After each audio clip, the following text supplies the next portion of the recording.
What's up, everyone? Welcome to episode 2 of Masculine Mondays here at the Plot Tracks Back. I'm Nick, your host, and with me is my lovely panel, Blair, Goodwin, Blue. How y'all doing on this fine Monday evening? Well, doing well. I'm shaken, not stirred. Yeah, it's good to be talking about Sean Connery here in Goldfinger. It's been a minute since I've watched the film personally, so same. I don't know how long it's been for you guys, but it's quite awesome. Wow. Yeah, I mean, there are a lot of Bond movies that I like, and then there are some that was like, yes, I've seen them many times because of what was on TV or something, but that you just kind of selectively go, nah, I can skip that one now. And the first two Connery movies I tend to skip because they're a bit cheesy. They're almost like comic books. This is one of them. Goldfinger is there's a reason that Austin Powers decided to go, yes, this is what we're going to make fun of right here. Yeah. For Nick, I found a deleted scene for this movie, so Okay, I just popped it in for you. nice. Yeah, we'll look at that. But that's exactly why I started. What's up, Vital Idol Raid? God, that guy. Thank you, Leon. Appreciate it. Yeah. He'll be on next week finally, so it'll be cool to talk with him about this, or next movie, I should say. But So much for masculinity. Yeah, right. you know, I mean, He is on the scale. He's 0. Leon. Yeah, exactly. It's trying to get to 0.5.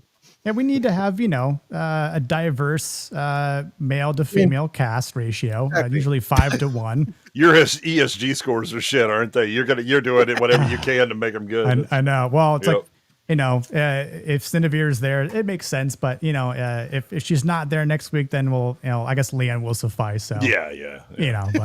But you bring up a good point, good one, because this is exactly why I started with Goldfinger, with Sean Connery, because the first two films are just kind of like so meh to me, and just they're not that good. Like, not that I say I don't like them, but when I want to go watch a Sean Connery Bond film, it is without a doubt at least starting with Goldfinger. So it's Yeah. I'm more like, let's move to Thunderball. That gets a little more into it. Yeah. Also, Tom Jones. So you can't go wrong with Tom Jones singing. very, very true. Very, very true. Yes, exactly. Shirley Bassey, on the other hand, R.I.P. speakers. If you have that cranked up when she starts in. Yeah. Yeah, absolutely. Let's see who we got in the chat. I know we got rated by Mr. Leon here, but got fun with collecting. What's up, man? First to the key. I haven't seen this in years. Now the 4K Steelbooks pre-ordering arriving this summer. That is awesome. I have quite a few of the Bond films collected on DVD. But that right there is awesome. Yeah. Love to see Hopefully that. the transfer is decent. Some of those 4Ks are shoddy. Oh, yeah, definitely. The biggest thing to me is like the audio as well. But Jacob, what's up, my brother? Pussy galore. What happened? Where's Goldfinger? James Bond playing his golden harp. His golden harp. Jesus Christ. Man, I got some clips to show, so But hopefully they work. One of my clips didn't work, guys. I'm so sorry in advance. Maybe I'll pull it up on the side. But boosh. My name is Pussy Galore. I must be dreaming. I must be dreaming. The original line was, "My name is Pissy Galore. I know, but what's your real name? What's your name?"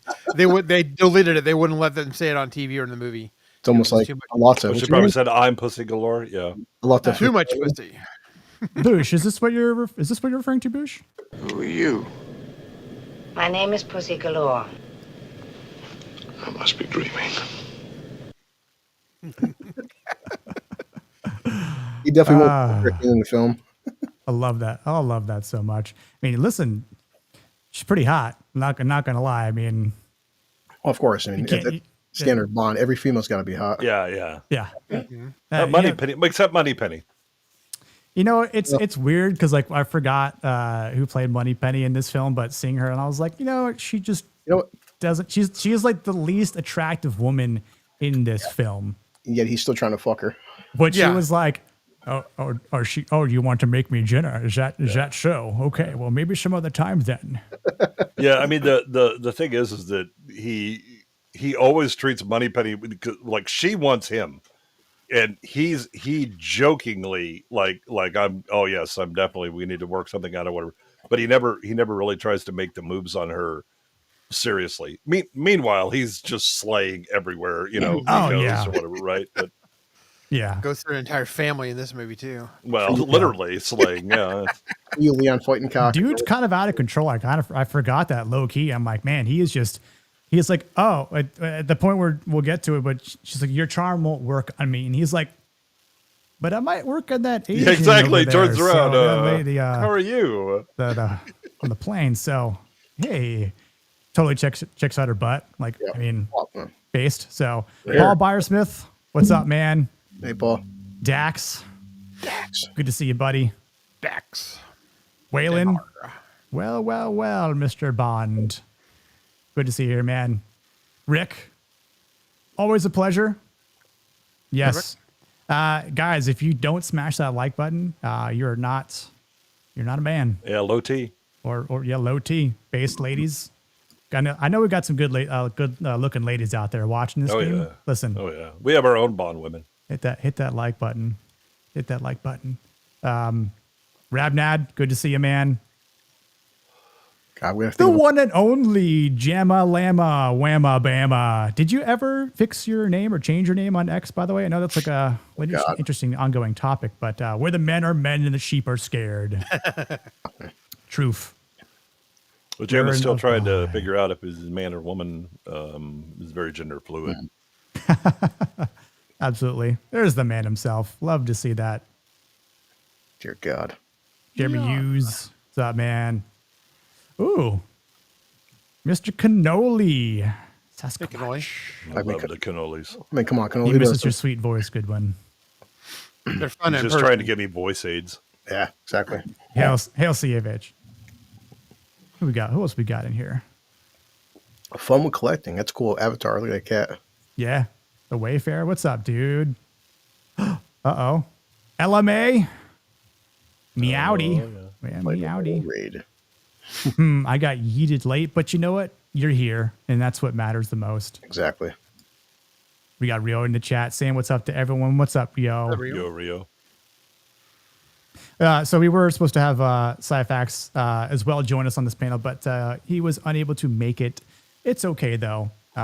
We shall proceed as manly men, as always, and go about our business. So one thing that I really enjoyed about this, what do you say? Hold on. Thank you. Love that cat's expression. Yeah, dude. It is amazing. Melvin, my buddy. Oh, wait. Oh, look, Melvin. Oh, Dan, what's up, dude? I thought you were like sleeping at this hour. See, men don't need sleep. Melvin, bro, if you're going to be up at this hour, I might have to have you on the show sometime, my brother. Oh, yeah. Like you just let me know if you want to make an exception and pull an all-nighter. Like I will be respectful of your time. The more I stream, Nick, and talking to Goodwin, it's always good to appreciate your chat. I did one of my losers lounges, and Melvin was the best part of my damn stream. He wasn't even on the fucking panel. Yeah, Melvin's awesome. He's got some good takes for sure. You know what? When I was thinking about this film, watching it today, even, we're reminded of how Bond, and particularly Sean Connery's Bond, he embodies this confident, dominant, self-controlled most of the time, type of masculinity, even though I think he does majority of the time lead with like virtue, and charm, but he does a good job of turning one side off and on, which is really interesting because, the question I had for everyone is, do we think that James Bond is one of the ultimate masculine icons, or do we think he might be a product of his time, meaning Sean Connery's Bond? I know New Age Bond with Daniel Craig, and not a lot of people like him. So what do we think about Sean Connery's Bond here? I think Bond is like a caricature of masculinity in a lot of ways. I mean, there are some things that are aspirational, but not in a realistic way. I mean, one thing I do appreciate about Connery's Bond is he's unflappable, right? You know, that no matter what springs on him, he's either got like a clever quip, or he just kind of rolls with it, and and does it in a upper class, elegant kind of fashion. Or if it's time to throw down, that he's going to do that, and he's not overpowered, right? I mean, you see Odd Job just toss him around like a rag doll, right? Yeah. And but I think the big thing with most people when they view Bond is just the killer with the ladies. That's always the thing that people look at right now. This movie is a bit assaulty in certain points, right? Yes, it is. Yes, it is. But my wife and I were actually talking about this because I said, yeah, it's James Bond now with real sexual assault action. But we were kind of talking about that, and I said, the funny thing is that it matches up with the expectations of women at that time, because True. any woman that just immediately like, oh sure, or whatever, well, that's a slut, right? And is really unworthy of your time unless it's been a drought or something like that, right? But the there has to be a certain amount of resistance that's overcome, because that actually sets up some of the value for women, right? That you have to earn that. Now, I'm not sure he's earning it, but he's so good with Pussy Galore. He just turns her entirely the other way, and she's like contacting the government and everything, all because he kissed her after a struggle. Roll in the hay. Yeah, but no, I think he's again, I think he's kind of a caricature in a lot of ways, and there are some aspirational bits, but I mean, it's so unrealistic that it's beyond aspiring, right? It's just it's to the point that it's simply not feasible. It's almost like a camp, especially the early Bond ones too, because it's so over the top. Yeah, 100%. It's funny.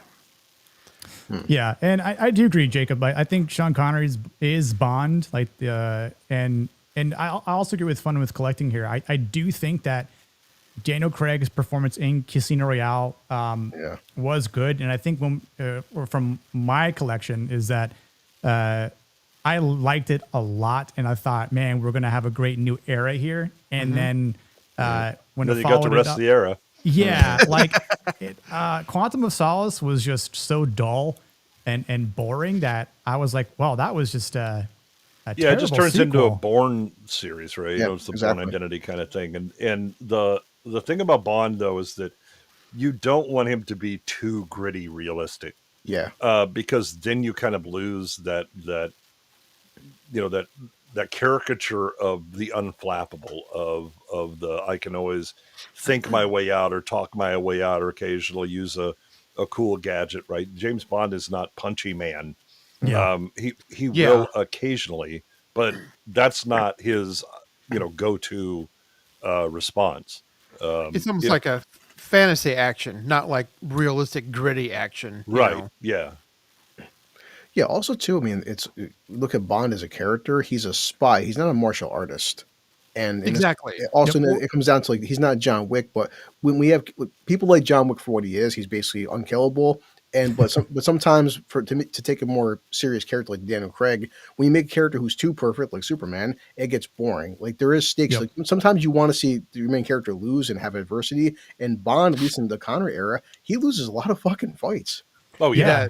He loses women too. Yeah. A lot of people die around him, especially in the early movies. Yeah, absolutely. I think what you get with like Craig is more like SAS man, not spy guy, right? True. Yeah, it's like Craig's more of an assassin than a spy. Yes, exactly. Yep. Yeah, I was just like and especially here in Goldfinger, with the main characters, obviously the antagonist and protagonist of Bond, him being the seductive alpha, and obviously with Auric Goldfinger, he's this opposing alpha, but in some cases, like he does kind of seem very faux alpha a little bit to Bond, aside from when he has him on a table and a laser pointed at his dick. It's like there are like weird instances of they going back and forth, but and we'll get into it in a little bit. But one thing I like about this movie is that the opposing forces somewhat admire each other. Like when he's having his nice little mint julep at the equestrian center, it's just like I have that clip, but he's like, man, I gotta hand it to you. Like I underestimated you. Yeah, it's really that's the one where he thinks that, because Goldfinger's really been set up the whole time as basically just like guy who is obsessed with gold and wants to collect all the golds, right? But I love gold. yeah, I'm all about them golds, right? He's like Mr. T. He wants to have like Fort Knox hanging around his neck or something. Yeah. But the great thing is that he's actually smarter than that. He is. That what he's trying to do is At the end of the day. Yeah, at the end of the day, he's about wealth, right? And increasing the value of his gold. That's true. Connor got respect and Catch Me If You Can. Young Barry Allen idolized him. Yeah. And then definitely a good aspect, a good one would say about Bond is that there's a fine line between arrogance and confidence. And especially the Sean Connery era, he's confident, but he never walks in like he's the best person out there. He wants to bang every chick, but sometimes he fails. He doesn't feel like he doesn't talk down to people. And did you guys ever watch the film Red that had Morgan Freeman and Bruce Willis? Yeah. I think one of the best scenes was, remember when after Bruce Willis recruits Morgan Freeman, and he says like at one point this used to be a gentleman's game. There was a certain like respect, even in Kingdom of Heaven. Troy. Troy says like to Brad Pitt, he's like, "Well, you're my enemy." He's like, "You're my enemy tonight," but even enemies can show each other respect. Right. And there's a certain like gentlemanly respect to having. We're on opposite sides. We're even like Heat, with De Niro and Pacino. They had that infamous coffee sit down scene, and there was, as Goodwin said, a certain like respect between these guys. They're enemies, but it's weird. Like they don't hate each other. It's hard to describe. Yeah, there's an honor, right? But this is why Bond is again. There's a certain cartoonishness to it because, this is being put out during the middle of the Cold War. Yes. What we don't need to see is depressing real life shit where people are getting killed all the time, right? So you want a certain escapism and a certain throwback to a belief in how things used to be, right? Bond is escapism. Yeah. The outlandish gadgets, the outlandish car setups. None of this shit would work in real life, but it's cool as hell because it's in a Bond movie and it's fun and it's And even though it's like you said, Blair, his gadgets they're more science fiction, but they're not like implausible. I mean, having a car shoot rockets at the time was kind of silly, but we know one day cars can shoot rockets. We know one day a car could turn into a ball theoretically. He's not like doing some Fast and the Furious shit. Right. What do you think about Dax's question right here? Who's higher T? Connery Bond or Jack Burton? Well, Jack Burton definitely thinks Jack Burton, yes. Yeah, Jack Burton races his own T because he believes in himself, right? I mean, he believes that James Bond would worship him. And somehow his like reality distortion field affects other people around him to also see him that way for some reason. Even though he's shit. Yep. Jack Burton besides Jack Burton. Yeah, he's got supreme self-confidence and great reflexes. These are the only things he has going for him, really. The reflexes. As people said, and he's like the side character in his own movie, but yet he thinks, and we think as an audience, he's the main character. Yes. He's the central character in all the things. Again, if I'm not back by tomorrow, call the president. Yeah. I definitely think Connery is the most high T, especially back then. I mean, 1960s, that definitely. Connery was a former bodybuilder, so he's already ahead of Kurt Russell, who merely played baseball. Yep. And you guys know, you could even debate that there are eras, like think about Batman. Every era of Batman, no actor plays Batman exactly the same as much as Bond. No two actors play Bond the same way. It's still Bond, but they're not playing him. That's very true. Like Craig and Pierce Brosnan, they're sketch. not trying to copy Sean Connery. Yeah. They all had their distinct. Yes. Brosnan played him as very English, very the way that. But then Connery is very Scottish and very 60s, and then Dalton played him differently. Every single buddy. Brosnan probably closer to Moore as far as like that upper class, very sophisticated, not really getting into it much. Suave and yeah. Connery, I'd say Connery as Bond definitely pulls the ladies. Whereas his body count is legendary. Poor Jack Burton didn't. He didn't have time to get laid. That's why. No, he said no because they were like, "Aren't you going to kiss her?" Nope. Yes, he denied it. He just like, that is pure. See, that is purity, right? He's like, no, my urges aren't the boss of me. I'm in charge. Goddamn right. Old Jack Burton. Good old Jackie. Yeah. So I want to jump into this first scene here, and it's the opening scene. It's his opening bomb suit, or the opening with the bomb and his nice little duck suit. And we get a little hotel room fight, and we get one of the most legendary lines here, which is fantastic. And it is quite interesting too, just because of let me move this guy off my. That's Cyfax's placeholder. Bye, Cyfax. But like he just easily dispatches this guard here.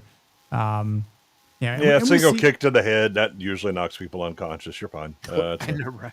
First off, he was underwater and he had a faux seagull on his head. That's so badass. Yeah, it was cool. I want that. The fact that he could just use a duck or was it a goose? No, it looks like a seagull. It looks like either a seagull or a duck. Seagull? Yeah. But he just sneaks in easily. He starts putting the plastic down. Toothpaste C4. I know. Stop it. He's British. That's not toothpaste. Is that caulk? Yeah, caulk.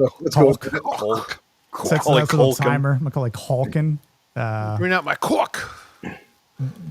I just love how suave he is. He's like, boom, let me take off my wetsuit. It's a dry suit because otherwise, yeah. So, and anybody who's ever tried to put on and off scuba gear, no. You're not wearing a tux under it, and it's going to take you about an hour and a half to get out of that. Based on a real event that happened. Some guy actually did that. Some OSI guy came in a wetsuit and had a tux underneath. And when he peeled off his scuba suit, he infiltrated a club wearing a tux. So how many sizes larger was that suit? Because again, and how long did it take him to remove that suit? Yeah, we don't know, but we just know it happened. Well, Bond, it took about 15 seconds, and he's just like, and I'm off, and I was like, dude, you can't even get your gloves up in that time. Good chip in the house. Do you guys think too that smoking is part of like the era? Because listen, it's 2025, people still smoke cigarettes. I mean, at one point, I forgot a good one. When did Bond, the Brosnan era, stop smoking? That's a good question, actually. I'm not sure Moore did. Yeah, I was to say, I don't think maybe he did in the very beginning, but I think it was just Connery. Because I don't think Dalton did it either. In his small lifespan. But back in the early 60s, it was very much a smoking culture. Yeah. But even the 80s, you guys remember? Come on, I mean, people were smoking. In the 80s, guys were smoking in hospital fucking rooms. Yeah. Yes. I mean, it was late 80s, early 90s when they started. They'd already started to set up like smoking sections, but it got to the point where they're like, no, you're not going to have smoking anymore. Yeah, because like this, it felt like Bond's. It's very like him smoking is very sociable. You don't see him going through like 2-3 packs at a time. It's just like it's part of what they're doing. He's a cool guy in the room. Yeah. Right. Yeah, and I mean this scene obviously is just a big setup to, him being told that someone's coming after him and he shouldn't go back to the hotel. You think Bond really cares if someone says you shouldn't go back to the hotel? It might be watched. He's not afraid. Well, I have something I have to do. Watching with Nick right now. Me and my son bust out laughing. More like somebody I need to do. Yeah. Exactly. Hey, there we go. The funny thing is that so when we're talking about the smoking, even if you didn't smoke, if you were looking for girls or whatever, you would carry a lighter. Yes. So that you could light. How many films have we all watched where the guys like that? Yep. Yep. This is awesome. Yeah. And this is a great shot when the reflection in the eye. I mean, that's a really well set up shot. I never did that, man. My God. Texas. The OG Ghostbusters had them smoking. Oh yeah, True. It's so true, man. That was mid '80s as well. Yeah. Yeah. Well, and they're supposed to be like, essentially like blue collar guys, like Terminex or something. Having to do this stuff. More smoked cigars. That's right. Yeah. Even cigars. More cigar. I mean, right here. Yep, we're just about to get it, and here I'll use this as a human shield. Yeah, I didn't get it, but Bond is quick enough to see the reflection in her eye, and then quickly does a nice little 180, uses her, hits her in the back of the head, or the guy hits him in the back of the head, and it's just like, but he like you said, Blue, he's not just like manhandling the situation here. Like he's getting thrown against the the wall, he's getting his ass kicked. The wardrobe, like he's getting punched in the gut, like he's getting a nice little beating, he gives it back too, but right, but even then it's not, I just threw you and that's the end. He goes to get on him and it's like, nope, and here we go again. Yeah, I feel like modern day Bond would try to like break his leg here, but like you don't really see that happen. He kind of tries to almost, but it doesn't work out. Yeah, I'm not sure if he's trying to do a submission hold or something like that, because he's grabbing the foot and like pushing it down with his arm behind the lower leg. Obviously not the best choreography in the 60s, but we're not expecting Bond to be Bruce Lee. It's very judo based. A lot of throws, judo throws. And I see you know your judo well, sir. And of course, a smart man grabs whatever he can to win the situation. Well, it's interesting how the lady says, why do you always keep that thing on you? He's talking about his gun. So obviously he takes it off. Compensating. Yeah. Compensating. Oh, this old thing here? That's nothing. But Bond, he thinks quick on his feet and says, well. There you go. We get one of the best lines. Shocking. The thing about the Bond using the girl, it was really he can love a woman.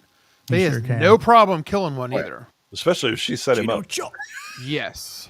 I definitely want to cover at least the first Austin Powers movie on here at some point, because besides being a hilarious time, like there is a lot of great comparisons to quite a few of these Bond films. You can tell everyone involved. It was such a love letter to the Bond films. So it wasn't just a shitty parody. These are people who actually grew up watching the Bond films. You remember the James Coburn 100%. in like Our Man Flint. Yeah. Yes, that was even that. Yeah, too. yeah, and that's the same era as the Bond movies, right? Late 60s with the Flint movies. That's what with sorry, Nick. This is for the gentleman. Hang on.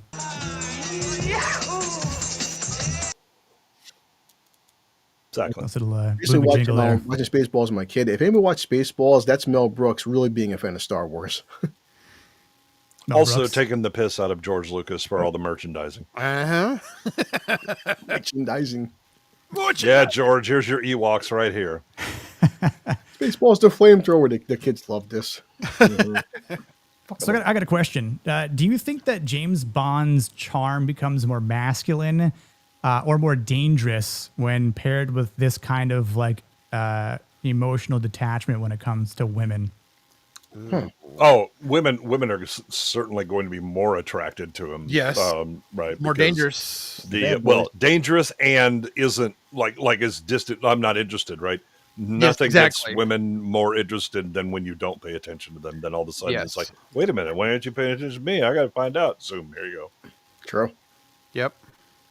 But I think from like the men's perspective, it's similar, right? That he's not just letting his balls run his life, and doesn't just it's a woman and so I must fall in love and do all that stuff. He's like, hell no. I mean, get up and leave if I feel like it. I got things to do. But the thing is he tends to be like not shitty about it, right?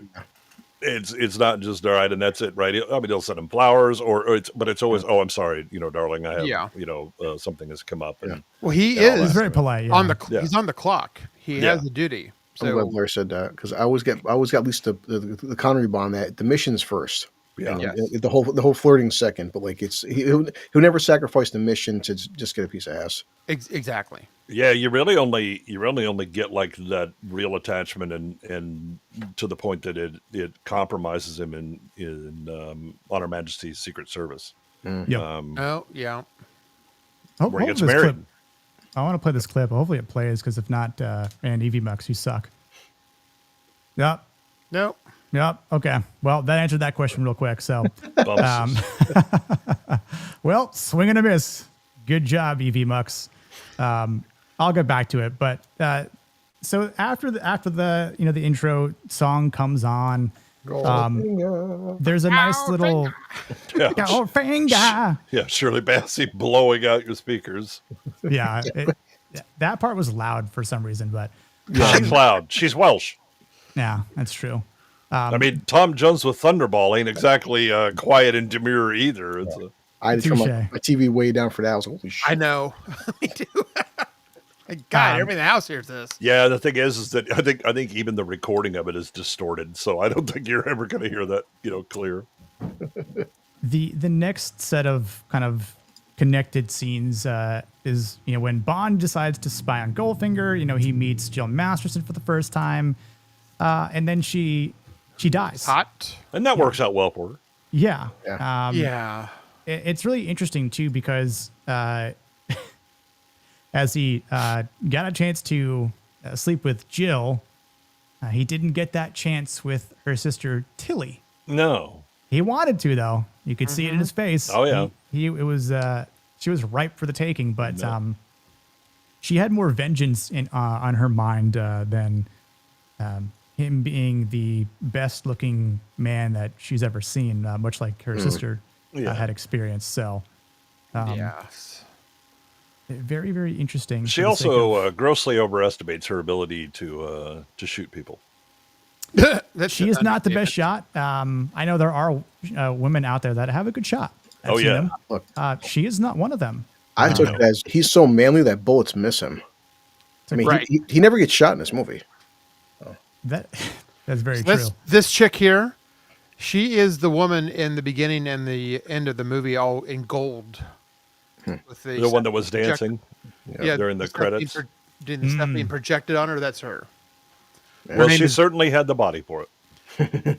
Her name is Dink in the Dink. Interesting. Did not know that. I'd like to drive into her theater. Yeah. And this is the funny bit here. Yeah. I know if it comes in here. I like, and you guys see it too. This was obviously Sean Connery's in, I'd say, better shape than most people, but this is before, he's not looking like The Rock. And that's another thing I appreciate. This is a very good build, but he's not roided the fuck out. Man. Yeah. He's got some. Well, remember, he was a bodybuilder, right? Yeah. That before this, but that was younger years and all that, and also before we decided to shove all of the chemicals in. That's what I'm saying. Like, in terms of a spy, even kind of the joke with Arnold in True Lies, like a guy looks like Arnold is not going to be a spy. No fucking way. Right. And the funny thing is, when he got rid of the girl, he said, "Man business." He turns around and gives her a smack on the bottom. Pat on the butt. Yep. Yeah, that's the other clip that won't play for some dumb reason. Yeah. I'll play it later. No, that's why we'll play it. Well, I'll put up individually. I told my wife at the time, I was like, yeah, it's man business, boob business. I'll get back to you. Yeah. Man, that's a little smack too. It had a nice little audio effect. And also, it did. Also, that way you know she's sperm. Yeah. Excuse me, can we do that sheen again? I don't think I had a full hand print under let there. me get the full hand. Yeah, my pinky finger slipped off somehow. Let me try that one more time, please. Yeah. And plus, in the background, the extras, every extra is so goddamn gorgeous for some reason. Well, the hilarious thing is they're like, when awesome, Felix is walking in, they're looking at him, and I was like, what is going on with these women when Felix Leitner is the one that they're being attracted to somehow? Mm-hmm. Yeah. And also, who has changed more throughout the Bond eras, Bond or Felix Leitner? Felix, he's a different guy in almost everybody. Yeah, they had the black guy that played Felix was consistent for 2 or 3 movies, but that was about it. Yeah. Look, he's wearing gold in an outfit. Yeah, gold. It's like a gold ring, gold watch. Gold. Oh, also, so when Bond gets up and puts on the ridiculous terry cloth combo shorts and robe that he's wearing, right? Yeah, and I'm just watching. It was like, that is hideous. Somehow Bond makes that shit look cool. What is going on? He's such a man. Yeah. Take it away from him. I can only ask It's very obvious. Look, the green screen. What was they're not? Yeah, it's rear projection. Yeah. But like, why not have him on set? I don't.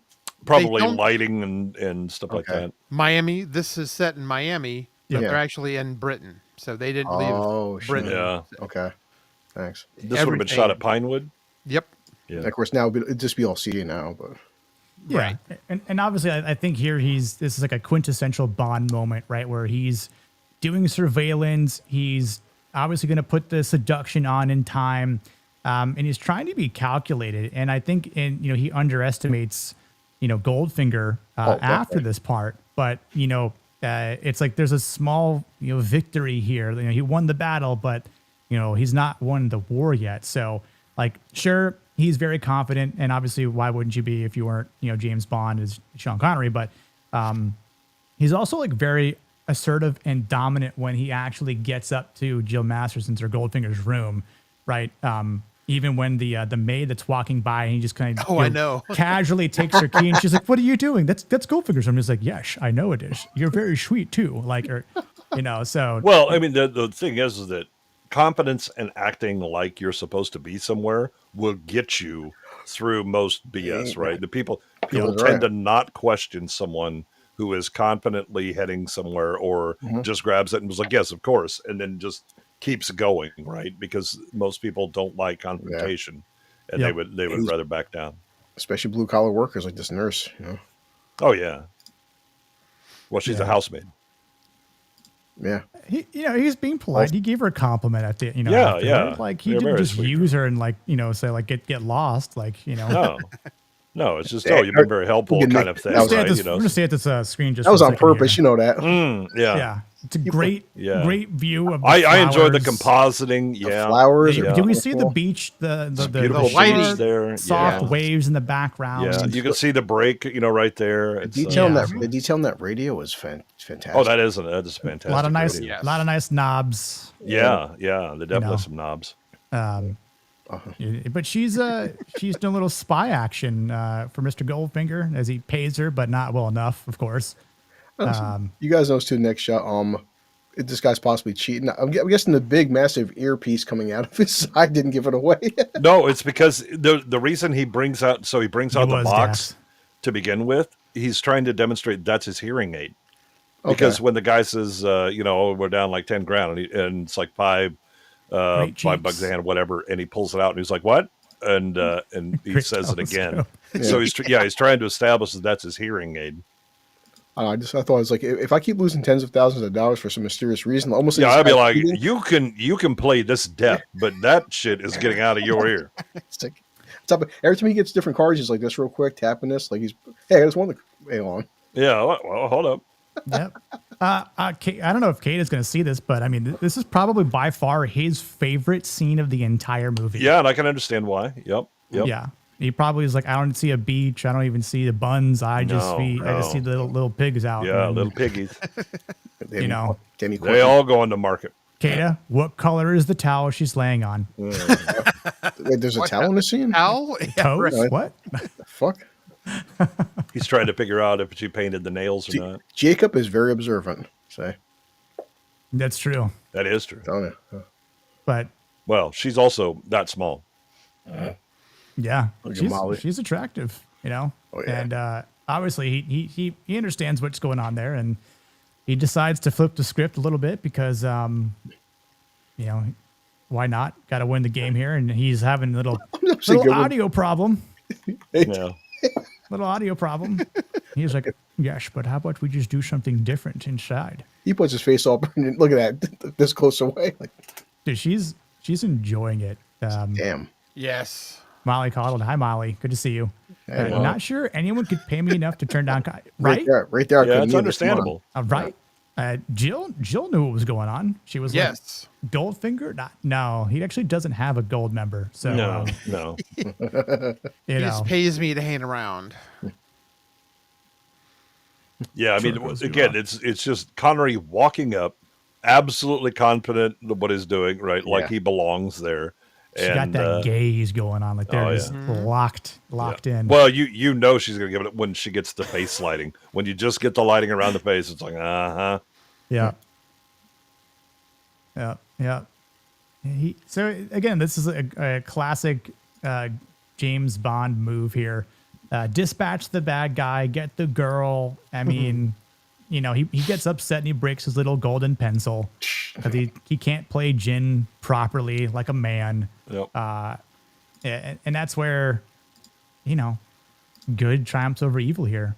Yeah, the problem is that James did not in any way disguise his voice, because this will definitely not come back to bite him in the ass. Yeah, which I know, right? Say that leads me to my next point here is where, you know, he makes a nice little remark saying, you know, what is it? Both of us are winning essentially. When he turns off the radio here, both of us has scored, I think is what he said, something along those lines. But, you know, it's unfortunate that he gets a call from Felix to meet him for dinner, and then he's like, "Oh, that's not going to work." Well, no, it says something big has just come up. Yeah. So she knows what that is. Yeah, she's very happy about that. How about breakfast? Yeah, breakfast will do. That'll do, pig. Yeah. You smacking her away too. Yeah. But yeah, she's just completely seduced by James's charm here, and again, like it's just epitomizes the masculine character, even early on in this movie, where I mean, again, like you were making the point, he's not super jacked, right? Like I might be more like built than Sean Connery is, but like holy fuck, like. I probably could not do what Sean Connery did. Hey, I'm just being real. Like, Few men you know, couldn't. I got confidence, but damn, like, I mean, the man exudes out of his pores. Yeah. You know, but was it the 50? Was it the 53? Yep. Was it 58? 53? 53. Yeah. It's not chilled anymore. You know, Yeah, and it's a crime to have it. I mean, you can't serve it above 38 degrees, for God's Exactly. sakes. What are we, heathens? Yeah. it ruins the mood, and you can't have that. But as we see a hand, weird, mysterious hand enter the frame, and then give him a nice little Judo chop. and boom, Austin Powers.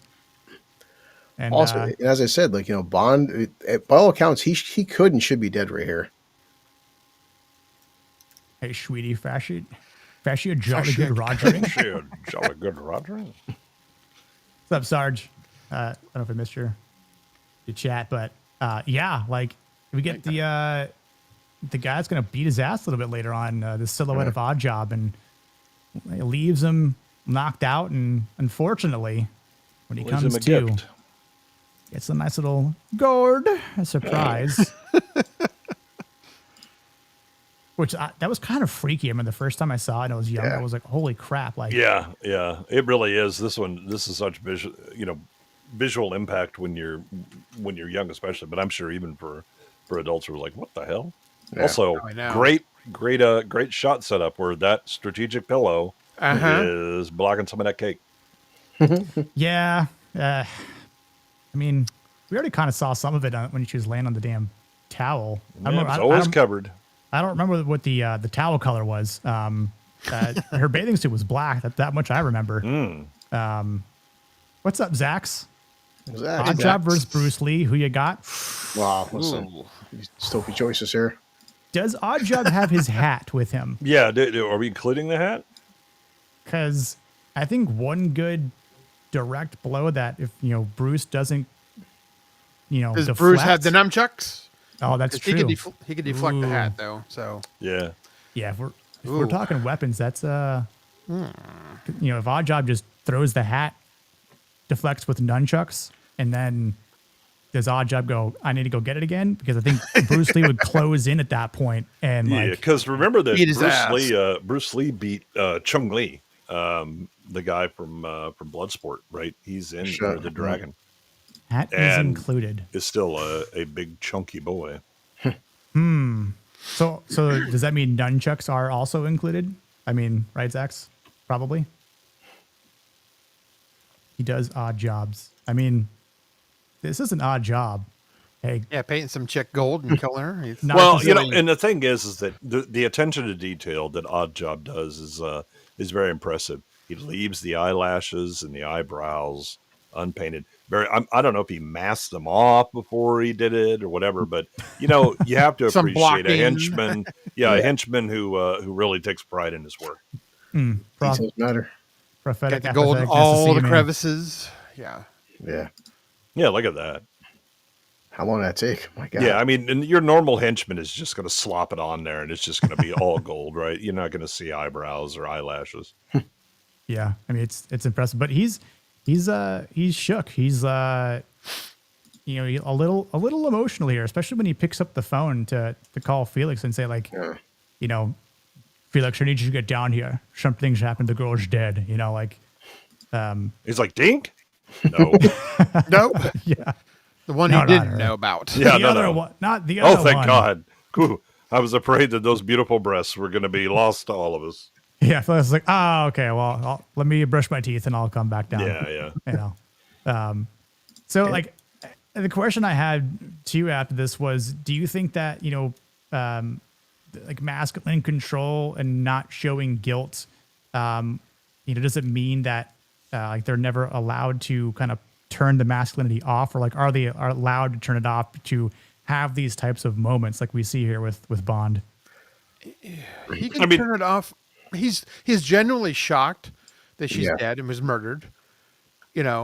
She wasn't part of this world, really. I mean, she worked for Goldfinger, but she didn't deserve this. Yeah. Right. And he can be shocked by it, but he's not going to like fucking cry. He'll get vengeance for her, but Bond isn't a psychopath or a sociopath, right? And the other thing is there's a certain unmanning of him in that moment, right? He gets knocked out, and the girl that he was with, and you would think that he would be able to protect, is dead, lying on his bed, and they've got enough time to paint her up in gold. It's almost like his character's assault. That's how they killed her. Yeah, that way. Yeah, I mean, that's an assault to the masculinity, right? That you can't protect your woman. Yes. Yeah. And plus, the job still must go on. He's still on the clock. Yeah. True. Yeah. Mission. Yeah. Here's a little clip for everyone. Who are you? Bond. James Bond. Just not even looking at her. I said he doesn't even look at her. He's just like Bond, James Bond. Yeah, he's got the hook on her now, right? He's just a little yanking, little set, and then he reels her in. Yeah, he ignores her, and that intrigues her. Oh yeah, she's like, wait a minute, don't you see me in the hot bikini and all that stuff? No, I'm looking down here. Yeah, I'm ignoring you. Yeah, yeah. I also wanted to play this one for the nice housemaid. Hey, would you? That's Mr. Goldfinger's suite. Yes, I know. You're very sweet. Like she's kind of like, how I know, dare right? he? But like, thank you, good sir, for the compliment. Yeah, well, she's like, wait a minute, that's Mr. Goldfinger. Yes, I know. And so that throws her because she's like, is he supposed to be here? Oh, not you're very sweet. And she's just like, I don't know what the hell I'm supposed to do with this. Yeah, do I tell? It's best just to get back to work. Yeah, I mean, there's other rooms to be cleaned and stuff like that. So we're gonna jump into the money penny part because we just briefly talked about it, but we'll show this first. We must look into that. Well, what about tonight? You come around for dinner, and I'll cook you a beautiful angel cake. Well, nothing would give me greater pleasure, but unfortunately, I do have a business appointment. And the appointment is not with a woman, unfortunately. It's with them. We find out. Yeah, Mr. She's M. a good-looking woman, but she's not like the other. She's not a model type. She's a handsome woman, Bones, but yeah, that's basically it's handsome, right? They're not attractive. It's the kind of thing you say about an older woman who's not really beautiful or anything, and just this is handsome. He likes playing with her, but he would probably never. No, I don't think he ever would. Yeah. I like their chemistry though, right? Yeah. Oh, that's one of the best parts. Is always like when he goes to visit M, and the moneypenny exchanges are great. Yeah, there's a lot of flirtatious, and dare I say that type of behavior to this day and age would probably result in some sort of HR crap. But oh yes, it's kind of soft, and again, like I know that was back then and so forth, and I mean, I don't remember exactly I think we still saw it a little bit in the Brosnan era, but it kind of died down from what I remember in the Daniel Craig Bond era. Oh, yeah, absolutely. Which I did not like. I'm like, where's that flirtatious chemistry that, Bond and Moneypenny had in, but she just tossed that hat like it was nothing. Like, I'm a hot shot too, Bond, but, unless you want to try my cake. Yeah. She claims it's angel food. So, I mean, is that an analogy? Like, yeah, it could be a euphemism of some kind for her. Heaven. Yeah. Bond, no, me, absolutely. My ex-wife always told me to be horror. Yeah, women, am I right? Really, I thought she was pretty pretty. I think Moneypenny's personality is what wins more than anything else, right? She's intended to be an older spinster, but she has this, because I mean all the double O's are coming in and out, right? That she's joking with them all, right? But as the series goes on, she really does like have a crush on James in particular, right? And that tends to like lessen the enjoyment of these exchanges when she's like, she's really interested and not just, I'll try and hook him because of course she'd love to have James, but it's not, there's not this kind of unrequited love component that's going on, right? It's much more the flirtation in the workforce kind of stuff that grown men and women used to be able to do. Yeah. And I do think like this is obviously very, respectful. It's playful. But she's able to go and, almost meet Bond on his she can go toe to toe with him on the quips and stuff. Yeah. Like intellectually, emotionally, it's like the quips. So it's like, I wonder if that's why Bond's just sort of like, like I know I could get her, but like she could get you don't want to spoil too. it. Yeah, you don't want to spoil that. Also, you never shit where you eat, right? Keep that 100%. Shit out of the workplace. Yep. True. Yep. You can flirt all day, but the minute somebody takes it seriously, you need to eject away from that. Ejectocito, cuz. Flip open the gear shift. Let's get the hell out of here. And obviously, we mentioned it earlier. What would Bond be without his lovely gadgets?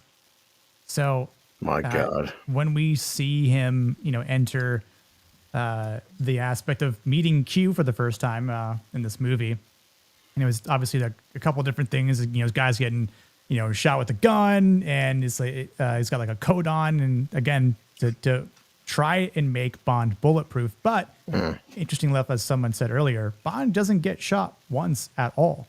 Despite being fired upon. So like, did he really, or would he ever really need that sort of bulletproof coat? He has plot armor, so that's far superior to whatever Q Branch can come up with. That's a mess. Exactly.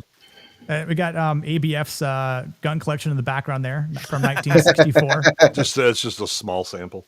Yeah, just a little bit. He's hiding the good stuff, of course. Yeah. That's actually what he carries on his person. Yeah. And then we got one of the nicest things in this movie. My God. We got women. The Aston Martin. And a great reference to the books where he says he wants his Bentley. Yes, he does say that. And I said, well, it's you tore it up too much, so we had to replace it. Can you bring it back in one piece this time? Yeah. Plot armor is undefeated. As I said, Nick, it's like, bulletproof armor, Kevlar, it's already exists. Oh, Blue, you're underwater. What the hell? Damn it. There we go. Now you're back. No, I was just saying, like, Kevlar and bulletproof vests, they already exist. This is just a more amplified version of that. Mm-hmm. Yeah, I mean, you're more like this area. You're wearing actual metal plate. And let us know when we actually get to John Wick's magic vibranium coat. That'll be next week. Yeah, ballistic weave. It'll be nice to jump to. Yeah, that also defies physics. There's no real impact from it. Yeah, too, I love the whole the license plates flipping like this. So This is DB5 here, I believe. Yeah, the books are written before the movies, so DB3 should be accurate. Yeah. DB5 I liked stuff like this though. Like it's cool, right? I mean, obviously we've got stuff like this in our pockets now that we carry with us, and our phones here. So it's just like, I mean, that was weird back then. You didn't have homing signals and stuff. It's very James Bond spy shit. Yep. Yeah.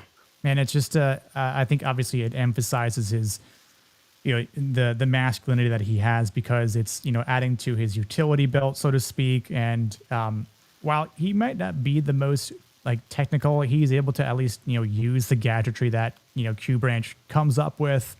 And at that point though, like it makes him a lot more, threatening to deal with, because a lot of people, might not, or I should say, like underestimate him to a certain, regard, where, obviously when he uses the tracking beacon to track, Goldfinger, and obviously when he's being pursued in Aston Martin, and impresses Tilly Masterson, as we'll get to later. But there's a really, really funny line here that he says about, this is a useful tool for a nice little, quickie on the side of the road, or something like that. I have the clip pulled up, but he's like, that's not what this is intended for, Mr. Bond. No, not for you. I know, but Q, listen, you're not him. Yeah. Okay. You're not him. Well, I think the thing about Bond is he's, unlike a lot of action stars, which is just, I punch people and shoot things. Bond is intelligent and has people behind him who are intelligent in their specialized fields. And he's able to take advantage of all of that, right? And it's not just, I'm going with guns blazing. That's the antithesis of what Bond would do, right? He's going to be clever. He's going to be subtle, right? He's not looking to draw huge attention to the situation, right? That's the whole idea of espionage is, be subtle, don't get caught. Yeah, like he's backed by like this engineering preparation that Q's always putting into the 00 agents, right? And he has the help of some science and technical systems here to aid in his espionage. So like it's not just him by himself going unprepared. I mean, you could make that argument for different masculine figures, right? Like John Wick. It's not just John Wick going in hands and feet. He's got his weaponry. He's got his vibranium suit of armor. That's he always has contacts in each location too, give him information and it's logistics, like the network of systems here. Yeah. Well, and Batman same way, right? He's got he's got the division of Wayne Enterprises that he can the special weapons division, where he can be like, okay, well, yeah, this didn't work for the military, but I can repurpose some of that for my usefulness, right? Yep. I think I've got a nice little clippy clip for that. For what Q does, you gotta appreciate the tech guys. I love the parking meter that just like is a fire extinguisher, apparently just blowing out somewhere. Unless it's not going to play. I'm going to guess that the parking meter thing is not for the 00s. That's probably some other branch that's going to use that at some point. Okay, maybe it's not playing. All right. Anyway, I want to talk about the golf game of golf. Nice little game £5 a hole. Gentleman's game. Right, it's a gentleman's game between the two, alpha males for the most part. It's a game of duel of wits and wills here. I'm gonna bring it up here in just a second, but I find it interesting because Bond is challenging him at his own game, and I agree. His own club that he owns too. Yeah, right. Like he's walking into enemy territory. To meet him face on. So it just shows that he's not afraid of what Goldfinger may or may not do. He doesn't really care. It's all mind games, right? Like, sure, we can see Bond, take a hit, throw a hit, but now this is like a gentleman's game where sportsmanship is laced with the subtext of mind games. So psychology of it. Yeah, but it's also again, it's in a public place, so this is not the kind of thing where it's I can come up and mention to the the guy at the clubhouse that we need somebody to who's looking for a party to play with, and so you get the hookup. But Goldfinger's not just going to go insane all at once and kill him there, right? So that it's a fairly safe area to have a bit of a face to face and attempt the subterfuge. The problem is again, his voice is known by Goldfinger. He already yapped at him over his hearing aid. Yeah, when Q says never push the red button is getting pushed at some point. Yep. Oh yes. And you kind of see that in other films like Men in Black too, right? When Tommy Lee Jones is like, "Don't ever press the red button." What happens if you press the red button? Don't ever press the red button. This goes back to something that the Bond films helped create. I found the clip. Ingenious, useful too. Allow a man to stop off for a quick one en route. It has not been perfected out of years of patient research entirely for that purpose, 007. Not entirely for that purpose.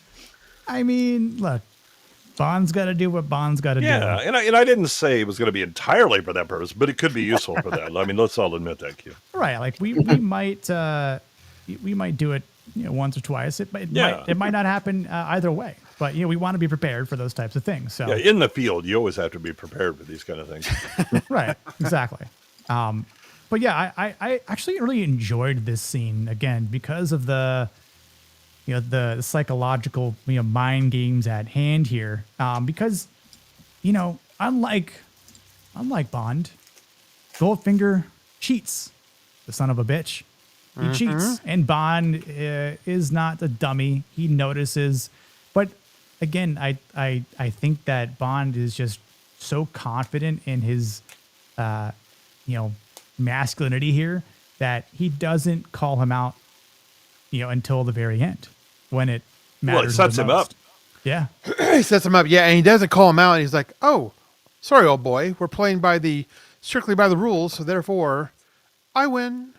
Yep. He's like, plays the long game. And obviously the sleight of hand that he's able to pull in the long grass here. That's awesome. I love it because he's able to just. Oh, he doesn't do it here. I mean, the what happens is, they're looking for the ball. He finds the 7. Yeah, that's right. Yeah, he finds the 7 first. Right. And then Odd Job drops it, and his caddy's like, that's not his. He's like, I know it's not. He was like, what? He's like, I'm standing on his ball. Yeah, right here. I'm standing on his ball right here. But hey, let's just there it is. We'll just play it out. Let's play it out. And I like how they both know the other person's dangerous. They know who the other person is really, but they're playing this pretense of just a friendly game of golf in public. Yeah. Well, and Bond knows he cheats because he already saw him do it playing gin with another guy, right? Cheater's gonna cheat. Yeah. Cheater's gonna cheat. But yeah, he wins this match again by gaining the psychological upper hand, which is the second time he's able to beat Goldfinger. Right, he beat him with Jill Masterson in Miami by screwing up his gin game. Now he goes to his own yad and beats him here right on the 18th hole, which is right where you want to do it. But it's a lot of restraint. I don't know how many people would have been able to hold out that long to kind of continue with the mental warfare. But Bond obviously is no stranger to that, and because he's so calm and collected a majority of the time. This is part about being a spy and being involved in espionage. Like you have to wait for the right moments. Yeah, but he does get a little nervous because remember he does the swap on the 17th hole, and they go to the 18th, and then it falls off the tee. True. And both him and the caddy are like, "Oh shit, he's going to notice, isn't he?" And nope. Yeah, it's like, "Oh, isn't this your ball?" He reaches in the hole. Dun dun dun. Yeah, he's able to maintain that cool pressure, which was great. And when we get back to the car, finally see it. Plants the nice little tracker, and as we see right here, it's just more outmaneuvering of what Bond's able to do here. Yeah. So there's a bit of a wait, what? Because later we discovered that this car is actually made out of 18 karat gold. Yep. Yeah. Which is not magnetic. I didn't think plot armor wasn't. I think that far ahead. Plot armor. You know what? DBS Martin stands for David Brown. Until you make a car full of gold, you don't know. I have to say, Aston Martins are definitely one of my favorite cars. Yeah. That's for MI5 of the home office. I just want a random red button in my house to see how many people push it. Oh, I mean, what you have to do is that's the self-destruct button, and you have to have no safeties on it, or just any slob can come in and press it. Even that's a good Bond I'm not sure how villain. much good one watched the 90s Ren and Stimpy. Remember the stupid Stimpy and the button in outer space? The button, the shiny red button. Yep. Yeah. Speaking of LMA, cats would probably come over and just notoriously press that red button. Oh yeah. Blofeld has probably gone through like 8 different, supervillain layers because that damn cat has gotten off of his lap and gone over there and just stepped on the self-destruct button. Would you like to play a game, Mr. Bigglesworth? Shall we play a game? That's such a great film too. Yes. The next scene I'd like to talk about is again another woman, another sister, Miss Tilly Masterson, which it's kind of interesting because, as I mentioned before, Bond is trying to both figure out who the hell is shooting at him, breaks her car, and then tries to do a solid and get out and help him. I like the setup for this though, because when he's driving and she comes flying up behind him in the Mustang, and then goes to pass. And then he starts to step on it, and then he backs off and has to tell himself, "You're on the job. This is just to resist that temptation to get into that." I think the best part of the whole scene, he's just like this, like, yeah. When the rear view mirror, he's like, "No, go ahead, pass me. It's fine. It's an interesting pursuit, and. Because he takes the inside cut here, especially, and just zooms past her, which again, like that's something that guys will like to do. I mean, he's obviously got a nice fast car, but it's to try and get an idea of what he's trying to do. Because it's like, I think he's trying to, obviously control the situation here. Obviously, that masculine sense, but like he definitely I think almost brushes like this fine line of like the limits of what could potentially happen here. Like, I don't think he understands like it's a woman, right? At first, up until maybe after this bend, I want to say, like when he kind of looks in the rearview mirror, sees her pulling up. But I think it might have been on this point here when I took this screenshot. But it's kind of funny because, she is so adamant about passing this guy. Which it's like she doesn't even know who's in the damn car, but she's trying to match his masculinity, and it's like, my lady, you don't know who you're messing with here. You really don't. Your sister did. Well, R.I.P. She's already shot at him, so and he was standing next to the DB5, so presumably she knows who's in that car, and it's the one she just tried. Well. She apparently wasn't trying to kill him. She's just a shit shot. Just almost did though. Yeah. She missed by a long shot. He's got so much manliness that he deflected Goldfinger's bullet. Yeah. Well, the other thing though is that Oddjob looks up and smiles. Yeah, he does. It's like, oh, somebody's trying to shoot at us. Just kidding. It didn't. Or somebody's shooting at Bond, right? Because he's being a pain in our ass. Yeah. That's what I thought. That's so awesome. And I think she was, this is obviously one of the gadgets being utilized here. Yeah. But he's when he derails her car here, like she's obviously a little spooked after the fact, because he does. Yeah, it's a double blowout. She's lost control of the car and just goes into the ditch. Yeah, luckily she did not go over the edge. Yeah, that would have been a bit disastrous. And then at that point, Bond's plan to rescue her would have gone down the drain or off a cliff at that point. Too. It's like, you blew up both tires. Yeah, on top of like just like 6 inches, your car was shredded. Yeah. There's just the sheet metal's destroyed. And while I have had blowouts destroy sheet metal, it's usually because that car was rusted to hell. Yep. Yeah, because doesn't she say it like, oh, these are brand new tires or something? Yeah, and he was like, it was probably a manufacturing defect. Yeah, sure, yeah. Manufacturing defect. They were brand new tires. He's Bond. We'll believe him. Yeah, she is not believing James him. Bond. I know a thing or two about cars and tires. Yeah, but I mean, look at the side of the fender here. It's completely shredded. Yeah, insane. Manufacturer's error. Yeah, sorry about your door and your rear quarter panel and right. Really, women. She didn't. She's just a woman, Yeah.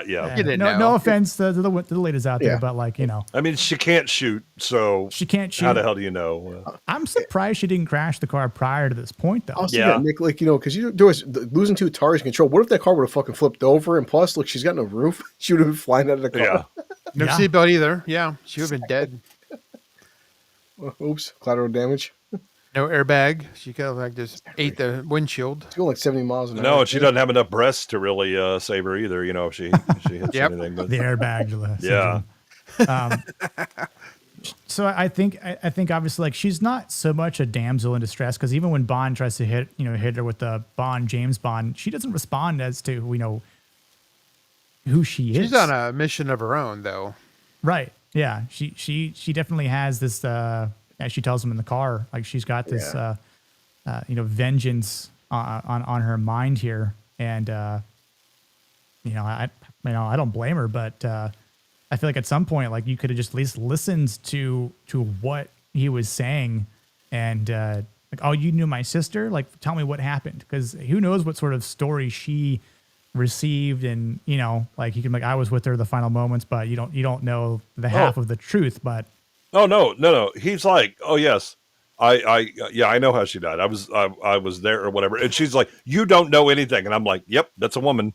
Yep. Even though you were an actual witness to what happened, somehow she thinks she knows more about it. It's like, hey, listen, lady, I was literally sleeping with your sister. Yeah. Got knocked out when I went to get us some more champagne, and when I came to, she was dead. Yeah, and covered in gold paint, and I know how she died and all that. But no, you don't. You don't know. Oh, okay, yeah. It wasn't me, but we're in this thing together. We could potentially, be on the same side here, but I don't need no man. She just didn't. She just didn't like it. So this is. I don't blame Bond for doing this. Yeah.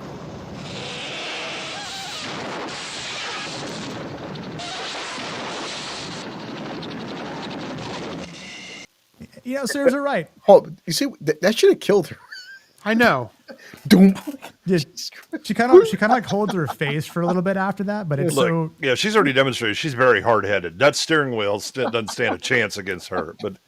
But I will say it would have been fine to strand her somewhere, which he does. He's basically like, "Want to take you to a hotel? No, okay, bye," and just takes the hell off. Right? That's how he should have done.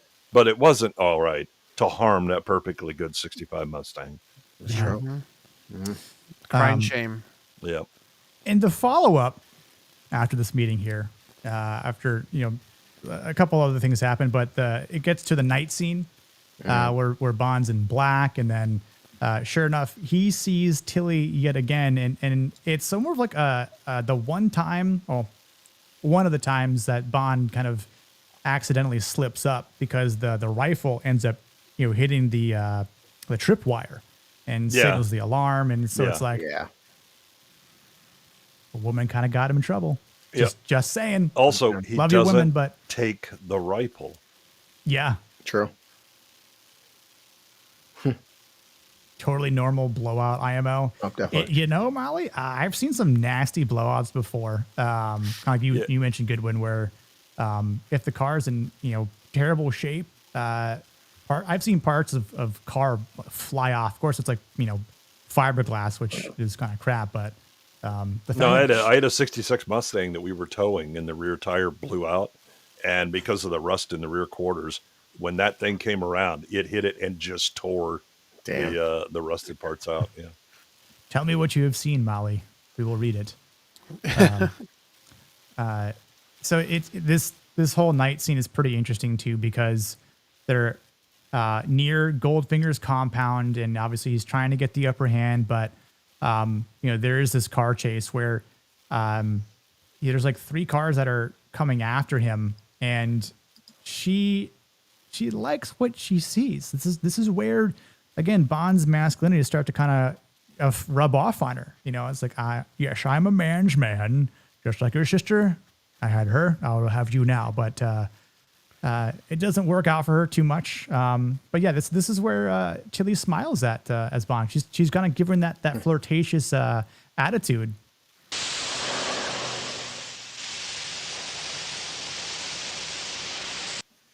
Oh yeah. He's like, you ain't seen nothing yet, Tilly. Oh yeah. I mean, when you hit on the smoke generator on your car, that's when you know you're getting laid. She's like, wait till you see my guns come out of the head. That's right. The lights. The oil slick won't be the only thing that's slick around here. Oil. Yeah. So there's, excuse me. So then he throws out the oil slick. She's equally impressed yet again. And it's like, she's gushing too. Yeah. Just like this oil, you'll be gushing later too. That's right. God. Oh, everything is well lubricated around here. You'll be sloshing. So like he obviously tries to keep like this composure, but he's forced into like this dead end with the car, and he obviously uses like the bulletproof wall that comes up. He tries to use. I feel bad for the interior getting shot with bullets. So I was like, oh, killing me here. We getting static from somewhere? We are. That's what I thought. Mic check 1 2 1 2. 1 2 3. Not it. 1 2 3. Me. Let me mute. It's gone. Oh, might be you. Good one. Maybe. It's probably EV Mux's fault. We'll just blame it on EV Mux. Yeah. Weird. It's still happening. I don't know why. Yeah, I'll keep muting myself on purpose. Like, I'm muting on my board, but I've had nasty blowouts.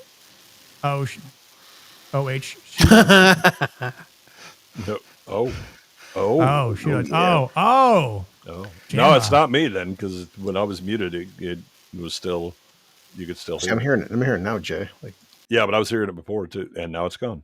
Weird. It's me then. And now it's back. Oh, okay. I mean, it's fine if you mute it and then unmute when you talk.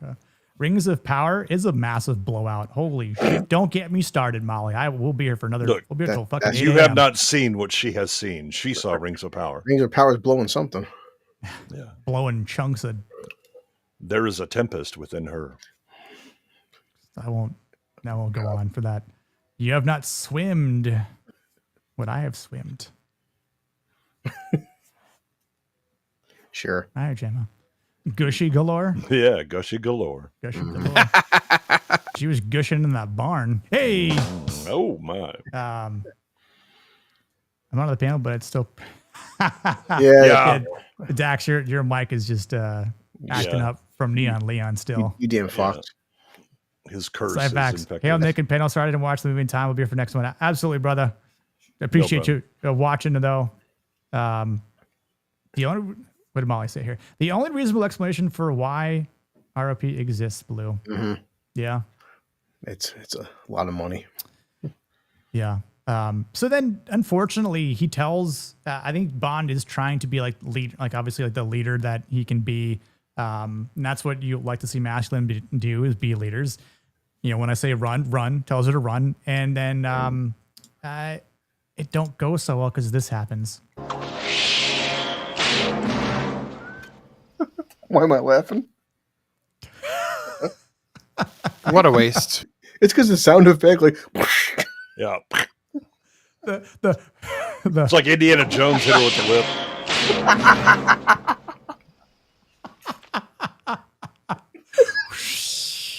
That's what happens when Indiana Jones throws his fedora at someone. It's that's how I want to die. He's so flabbergasted though. He's like,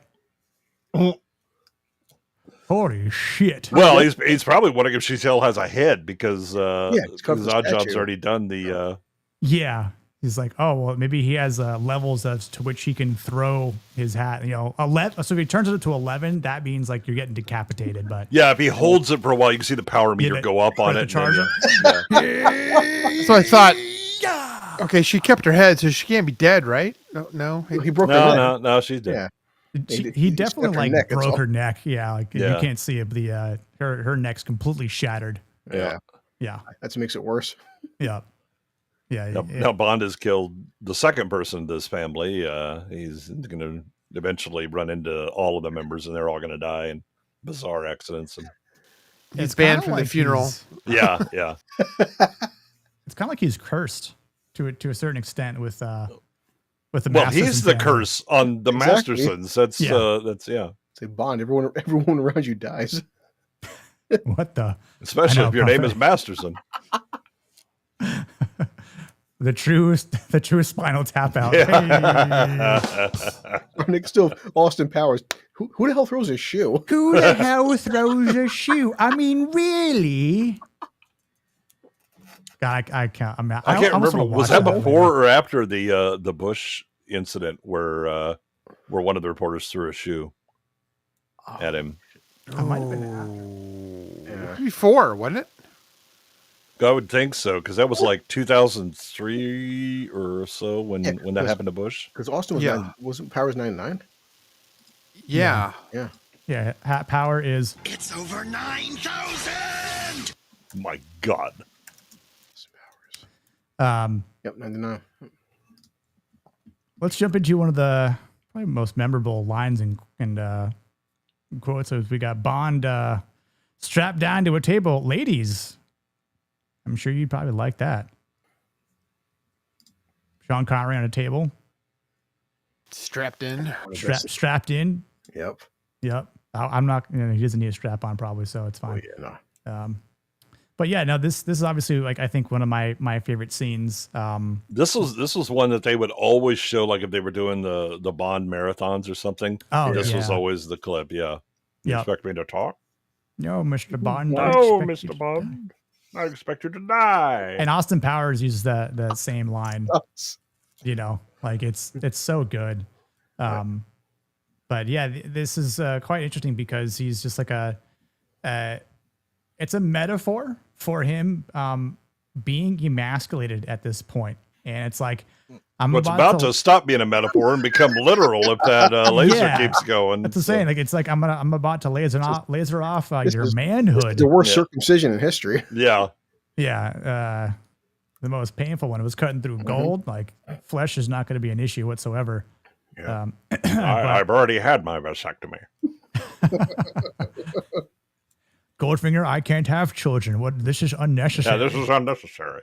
I appreciate it. Does that explain my entire plot to you? No, this one is actually, he explains the hell out of the laser. He's very proud of his neon, glasses, wraps around and makes odd sounds because that's high tech. But he doesn't reveal any of his plans. This is the anti where he's like, do you expect me to talk? No, just die. I'm just here to kill you. I got other shit to do. Bye. Pudgy Sauron. Ugh. But it's better than black tar trash bag Sauron that just flops down a mountain. He said it's peak Tolkien, you asshole. Chippy, man. If I didn't love you, I'd ban him. Yeah. RP is better than. That's true. Yeah, there it is. You some You son Do of you a... expect me to squawk? No, Mr. Bird, I expect you to fight. Yes. Radnat, I think you need to say that to Leon. Oh, shit. RIP Hondo. Look right there. Bond's like, oh shit, I'm about to die. Fuck. Yeah. So, like, I think despite... Again, think quick. Yeah. Mm-hmm. I mean, he has to, like, this is where it's not hands. It's not his, he's not using his fists. It's all about his mental gymnastics that he can... And his first play doesn't work. Right, Yeah. where he's like, if you're me, then 008 will be coming in right. But Like, hopefully he's more competent than you. Yeah, right. Like, it was like, oh snap. So yeah, you don't know anything. So it's like, he knows everything I know. He goes, well, you don't know anything then. Yeah. So but I love that first dig by Goldfinger. Well, hopefully he's better at his job than you are. And it was just like, damn, you're going to cut him in half with a laser, but first you're going to dunk on him for getting caught, and that Goldfinger's got him. Yeah, unlike his drink, he definitely remains unshaken. Yeah. Here, obviously, like trying to calculate the right thing to say that'll get Goldfinger to go, you know what, I need this guy alive after all. Just kidding. Yeah. But yeah, like it's interesting because he's disarmed aside from his mind, and that's something that Goldfinger doesn't really think of. Although I'm sure Goldfinger probably realized, like, no, there's nothing like Bond can say that'll get me to stop the laser. But again, you got to hand it to Bond's ability to be confident, have a lot of wit, and obviously again, like that strategic thinking there is definitely what keeps him alive, because this has nothing to do with strength. So like, it wouldn't have mattered if you were Arnold Schwarzenegger here. Like, it wouldn't have mattered because right. Like, instead, you got to be smart. You have to use your intelligence, and you have to bluff, right? You have to have the ability to read people, to understand what's going to work and what isn't. Yeah. I mean, the question I was going to ask was, what defines strength in this moment? Is it the physical resistance, or is it the mental clarity? And obviously it's through and through the mental clarity here. Yep. Look at he's unflappable. Yeah. I did notate. I mean, it starts to get a little flappy when they're just having the discussion and he's watching that laser getting close to his other Walther. Molly, if you just think that Rings of Power is a figment of our imagination, and that it's not real, we'll all stop crying. It's like a student film. Yeah, exactly. It's like less than fan service, because I don't think real fans would do that sort of thing. But yeah, I mean, Fun with Collecting is right. That's the biggest difference that you see with men today is that competence, competent, right, and in that sense of unflappability. Now they're the caricatures of women. Yeah. Rossi, Short King, what's up, brother? How you doing? Short King. No, Mr. Bond, I expect you to die. All right, actually, it should be, no, Mr. Powers, I expect you to die. I got free now. Boosh, boosh. Herr Bush. 5 firm roses. Oh, yeah. Hell yeah. Oh, look, we got Babs. What's up, Babs? Hey, Babs. Hey, Good Babs. to see you. How's it going? Good to see you. Where's Mr. Gray? He'll be here eventually. Yeah. We have called.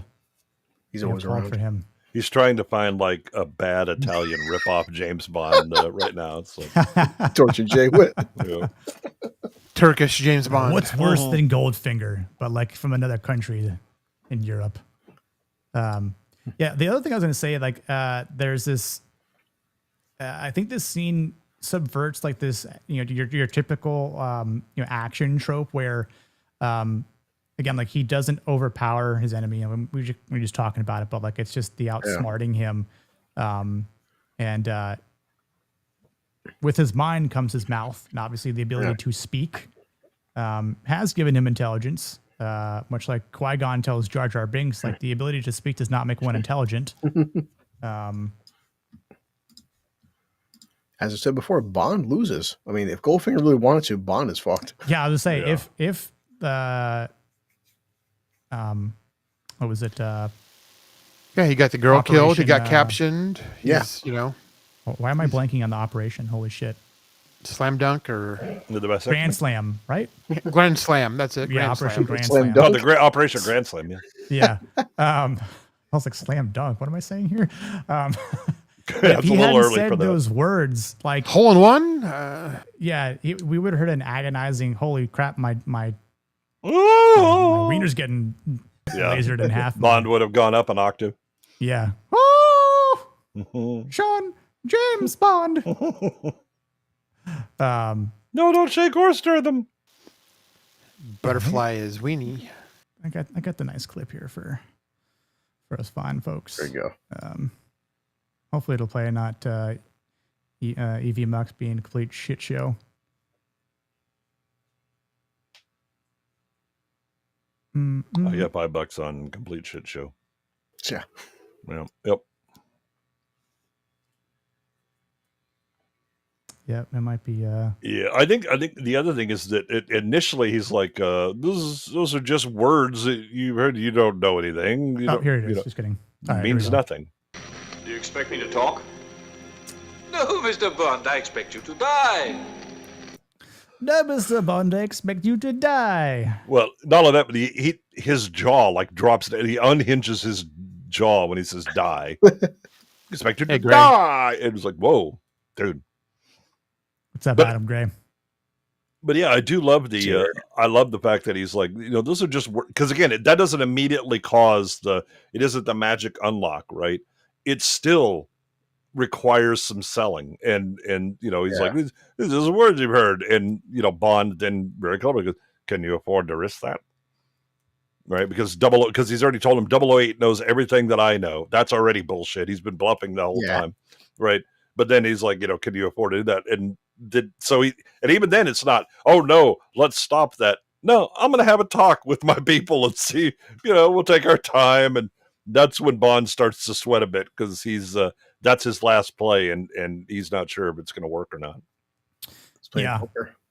Austin Powers is a great movie. I might watch that next day or two, to be honest with you. Waylon Pacephus, he would have become Jane Bond. You are correct. Mm-hmm. That's definitely what would have happened. Bond, Jane Bond. That's a funny thing. Austin Powers is like it is a love letter, but it's also in some ways better than the Bond that we were getting later on, like in the with Craig and all that. Yeah. In the same way that like Galaxy Quest is one of the best Star Trek movies, even though it's it's just it's supposed to be a parody, but it ends up being like this love letter and matches it up right. So the really good parodies and send ups know the material so well that they can often make better. Airplane is actually a great disaster movie, of that era. It just has some hilarious comedy in it, but it has all of the beats that those kinds of disaster movies would have, right? Yeah, Jay, I'm not sure if you know, but I watched the first season, but I heard that the Orville, that the later seasons got really more less parody and a lot more Star Trek. And people say Orville is way better than anything Star Trek has put on the past 10 years. I mean, well, that's not a difficult achievement. Still, yeah, you're not wrong there. Howdy, y'all. Host Massage, good to see you, man. Thanks for joining in tonight. Hosty. Rabnat, have you never seen Galaxy Quest? Oh my god! If not, then fix that. Yeah, it's got a stream on that. I know. Yeah, we was it early this year? I think we watched it on Niat's channel. Yeah, we did a movie nights with it. I'd definitely like to do it at some point in the future. It's just a very, very rewatchable movie. And there's a lot of like masculine virtues in that. 100%. Oh yeah. It would definitely make the cut for sure. So yeah. Hoping to do Evil Dead this week, Hey, love it. Should be able to do it. Yet. Crab, I've also seen a grown man naked and like it when Scraps rubs up love and down it. on my leg. How are you? Love it. Yay, love it. You. So one of the best parts of the whole movie comes with a very lovely lady. The initials are PG. Now, what the PG stands for is not at any means PG related. It's not parental guidance suggested. Something should guide into one thing that you can have a lot of, I guess. I mean, a lot of. Damn. A lot of vagina. A lot of vagina. A lot of vagina. Well, this one's for all my guys out there. Who are you? My name is Pussy Galore. I must be dreaming. Exactly. Because hot damn, when I was a kid and I first heard that, I was like, come again? Yes, I will. But think about like that. This was a racy line, at the time, and then later you actually have Octopussy as the title of the movie. Yes, lots of Octopussy. Yes. Yeah. Oh man, can we make James Bond Moonraker again? Like holy crap! Moonraker had a Dr. Goodhead. Yeah. Yeah. Man, like when was the last time we had a good title or a good woman with a great name? It's been a while. Vagina. Yeah. A lot of vagina. A lot of vagina. Yeah, he gets some in the hot tub, that's for sure. Mm-hmm. Oh yeah. Great. Good scene. She is. So that whole private jet scene is very quite interesting because she doesn't see him at all. Like she's like, yeah, your charm won't work on me whatsoever, right? Like he's his whole masculinity is built on like this verbal dominance and his charm. He's so suave and persuasive, but yet the moment he tries it with her, she's like, yeah, you're talking to the wrong gal here. Like just talk to the wall, talk to the window. Yeah, that might work. Get back in the kiddie pool, son. You ain't ready for the deep end over here. Yeah. And obviously like it does create this tension, which is very interesting to see with Bond, but obviously it makes for one of the best scenes and some of the best, chemistry here between these two characters. Because she's basically playing the Bond back at him. Yep. Yeah. Right. I'm not interested. I've got my job to do. Oh, I'll quip occasionally or whatever. But no, nothing here is serious. Yeah. 100%. I literally had in my notes here that it's she represents a mirror of Bond's confidence, and it's just like everything that it's like I think if he was if he was a lesser man, she would be able to seduce him far easier at that moment than she was of him, because obviously he does try again as we see. Well, I actually think this is because she's doing the I dismiss you or whatever. Now it's a bit of a challenge to him, right? He's intrigued, right? In the same way that we were talking about, a guy that ignores a woman is going to like draw attention. Yeah, especially if she thinks she's all that, and she's like, "What the hell?" I mean, this guy, he thinks he's all that. It's worked every other time, and she's just like, "Nah, player." I feel it is. Yeah.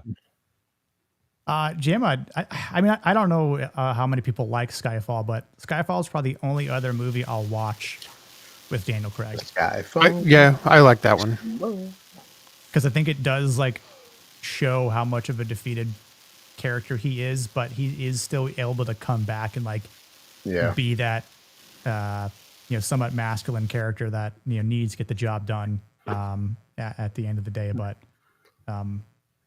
which one's the one where M gets shot at his Skyfall ancestral home? Yeah.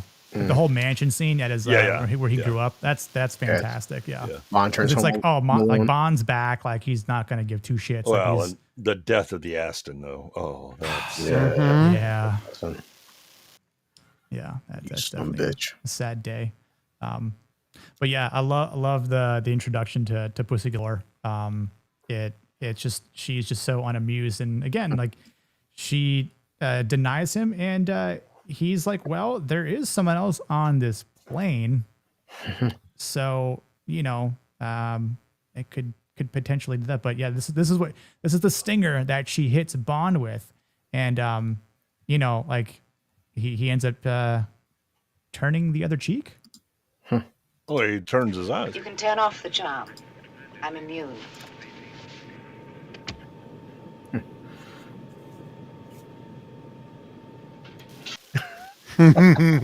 Hey. Also, you're immune for now. Yeah. Yeah. Well, the good news is it's a target-rich environment, so I could go ahead and reacquire and go in. Also, Bond doesn't discriminate. It's awesome.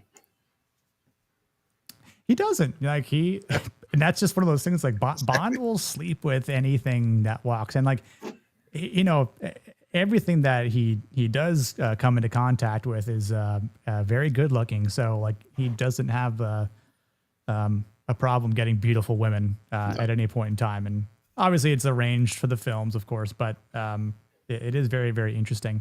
Well, again, competence is the ultimate aphrodisiac. Yeah, sure. 100%. The other scene that I liked, we mentioned it before, is this like sort of verbal chess match that we see with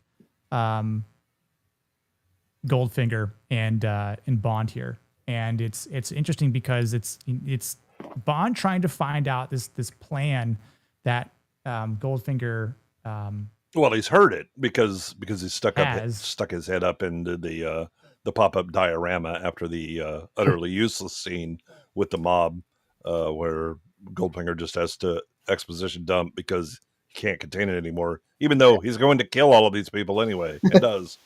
He's working that room like a madman too, flipping switches and dials and moving shit around. And oh yeah, and all your furniture is transforming and this big giant and all that. And just like, yeah, we were talking about that next good one I were, because it's like it's just so unnecessary, and like it's like, even for just the props that move around, like the entire pool table just completely shifts.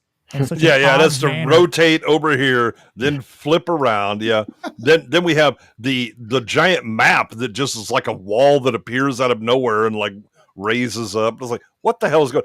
And again, all of this effort for people he's going to kill anyway.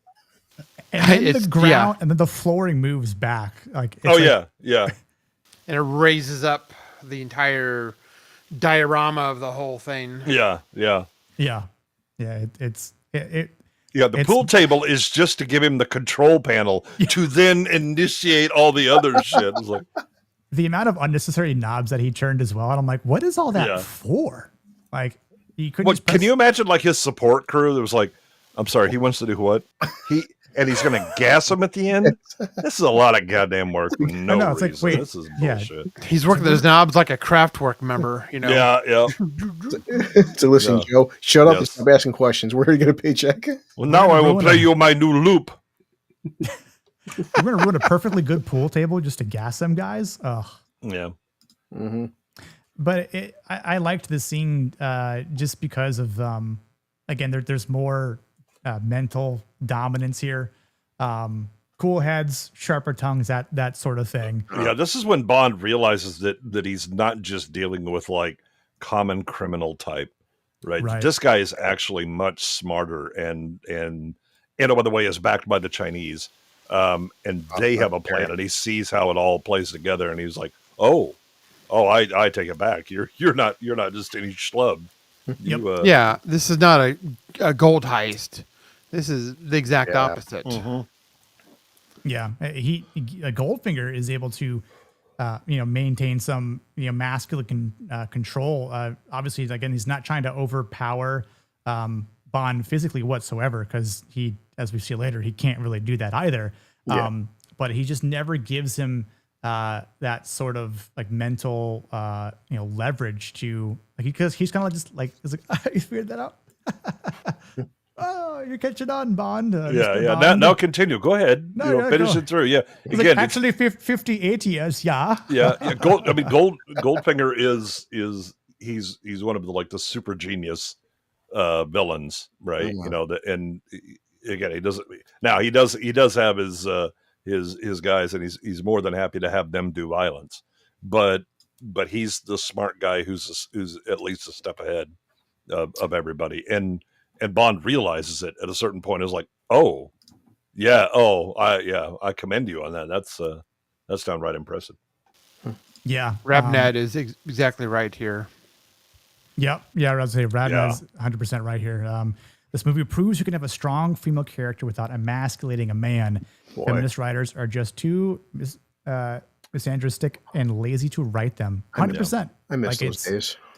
Obviously that's part of the reason why I, have created this sort of stream to remind us, and not to say we've forgotten, but it's like we need to get back to this time frame of having properly written female characters as well. It's not just about having properly written male characters out there. So it's not, I don't want people to think, oh, it's just all about male characters. No, like the female characters have been dogged on too. Like y'all been dragged through the mud just as much as male characters have. Yeah, show me a woman that's as strong as Pussy Galore in modern movies, right? I mean, what they do is they take the worst aspect of men and then put them on the women. It's like, that's not how it works. Again, when you have 100-pound girl who's supposed to be like throwing around 250-pound grown men, that's just silly. Stop it, right?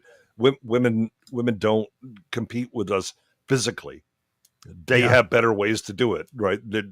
You make them dumb when you just have them go, I'm just going to be a man, only a caricature and more so, but without any of the physical abilities.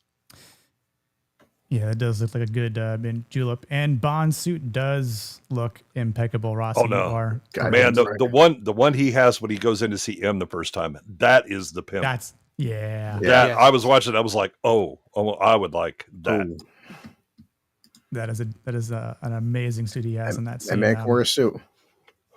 West is something he made obsolete. Yeah, I mean it's the one thing I appreciate that they establish for again brief lore in this movie is that Bond is able to detect that she knows judo. When did you start practicing judo? Or and it's just like, I mean, she uses it briefly, but there again, like you mentioned, Goodwin, like it's not just so much. She is able to continuously gain the upper hand physically on him. Sure, she flips him once he recognizes that she knows that and is like, all right, let me just show you the difference. Whoop, and there you go, into the hay. Mm-hmm. Mm-hmm. Yeah, I think all of us watching are over the whole girl boss trope. Like it's so played out. I mean, yes, like it was never good to begin with, and those same women probably have freaking violent great fantasies. Yum. True. What did Dak say? People in our sphere have never wanted women excluded from our media. Some of my favorite stuff is female led. They just aren't written like Ray fucking Skywalker. Yeah. Oh. Again, Linda Hamilton in T2 is one of the best characters. Ripley, please. Yeah. Yes. Yeah. Again, she is the most competent person on the damn ship. Oh, dude, yeah. Waylon, you got to have a mint julep. Oh. Claudia Black in Farscape was one of the best, too. Yeah. Aronson. The mint juleps are really good. And you can screw them up, but I think they're a hard drink to mess up in that regard. But yeah, mint julep and a mojito. Those are two things that if it's hot as hell, those will absolutely cool you off. Oh man. Oh yeah. Some of the best. I do have the clip for that scene though. I apologize, Goldfinger. It's an inspired deal. They get what they want, economic chaos in the West, and the value of your gold increases many times. Yeah, it's genius. Yeah. Yeah, and plus too, Goldfinger's not just some simple heist guy. He's so thinking four steps ahead. Yeah, because Bond the whole time, leading up to that is like, the stupidity of trying to break into Fort Knox, and steal the gold. He's run the calculation. Again, this is Bond, because it isn't like Bond has been able to Google this, right? He knows the weight of gold. He knows the amount, and he's just run them out. He's like, it's going to take you like 60 days, to haul all this stuff out, right? And then you're not doing that. And once he thinks it through, he's like, oh, my apologies. I thought you were an idiot, just trying to get this stuff. Oh no, that's actually very smart. Yeah. Yeah. Here, we didn't, go through the whole scene, but we mentioned how Bond was able to, find out the information about his plan with Fort Knox and whatnot. And this is a great scene. Then he showed us.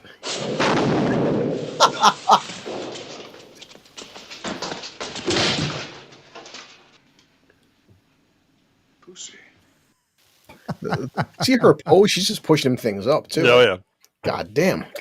But it's the way he is pushy. Yeah. She should have said, "I know you are, but what am I?" Yeah. Again, but the way she just like, pulls his feet from he face plants right into a bunch of metal. Like, it's so loud too. The noise on that fall. No one upstairs heard that shit. Yeah. That's all I was saying. I was like, no one was like, hey, what was that noise? But no one detected a damn You got thing. rats in the ventilation or something? Some big rats. Could be Bruce Willis trying to climb through there. Come out to the coast and get together, have a few laughs.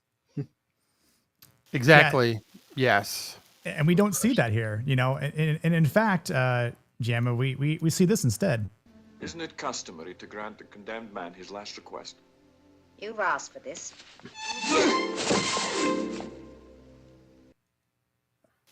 Just even the musical score to kind of go along with it. It's so soft and like shocking to him. It's like, even Nick, after she trips him and he gives her the gun again, she's got her and these two henchmen right there. Bond lost again. Yeah, he loses several times in this. Yes, I love when they go back to his jail cell. There's like 5 guys in the cell with him, all looking at him, all staggered along, so he can't do nothing. Yeah, Jamie Lee Curtis and True Lies had one of the best character arcs. Dude, that's a great movie. I've used that dancing in so many of my videos. I actually am not a fan of that movie, but I do appreciate the character art that Jamie Lee Curtis has. I love Bill Paxton. Well, Bill Paxton's great in everything. Crab, you're right though. As much as people, obviously harp on the show, the way they're written in the books is quite well done. So, I mean, in obviously certain parts of the seasons, the first like 4 seasons, but what's the Gina Davis movie where she is like homemaker and then gets like Long Kiss Goodnight? Yeah, Long Kiss Goodnight. That is, again, that's an excellent one. I've watched the movie at least a dozen times. Because again, what's she good with? Shooting people. Yeah. Right. It's not, I'm going to go up and just take on big giant. And she does. And oh, by the way, Gina Davis is not a small woman. But at the end of the day, she's better at killing people with guns. Yeah, or knives. Yeah. Rossi brings up an interesting comment here. This is what happened in my head. I know you're joking, but this is what came up in my head. Holy shit. I forgot. Goodwin's made a good point. I didn't realize Gina Davis is fucking 6 foot. Yeah. She's like 6 inches bigger than me. Holy shit. Herder, you guys just always bring up Ripley and Sarah Herder. Dude, and Maybe because they're perfect examples, you dummies. I guess at her height, she was like $150 too. For a 6 foot 150 for a female, that's scary shit, man. Yeah, I mean, I had 2 great aunts that were 6 foot and like more 180, and one of them was ludicrously athletic. Yeah, I mean, she took up golf and within 2 years was a scratch golfer. She just anything that she applied, athletically, she could just pick it up. Well, Sigourney Weaver's 6 foot too. Oh, you're right. Yeah. And Gina, for a woman who's 70, according to Leon, she still looks bangable in her 70s. Leon says a lot of things that are dubious. He's got a grandma thing too. Yeah, so. yeah. Sigourney just turned 75. That's what I'm saying.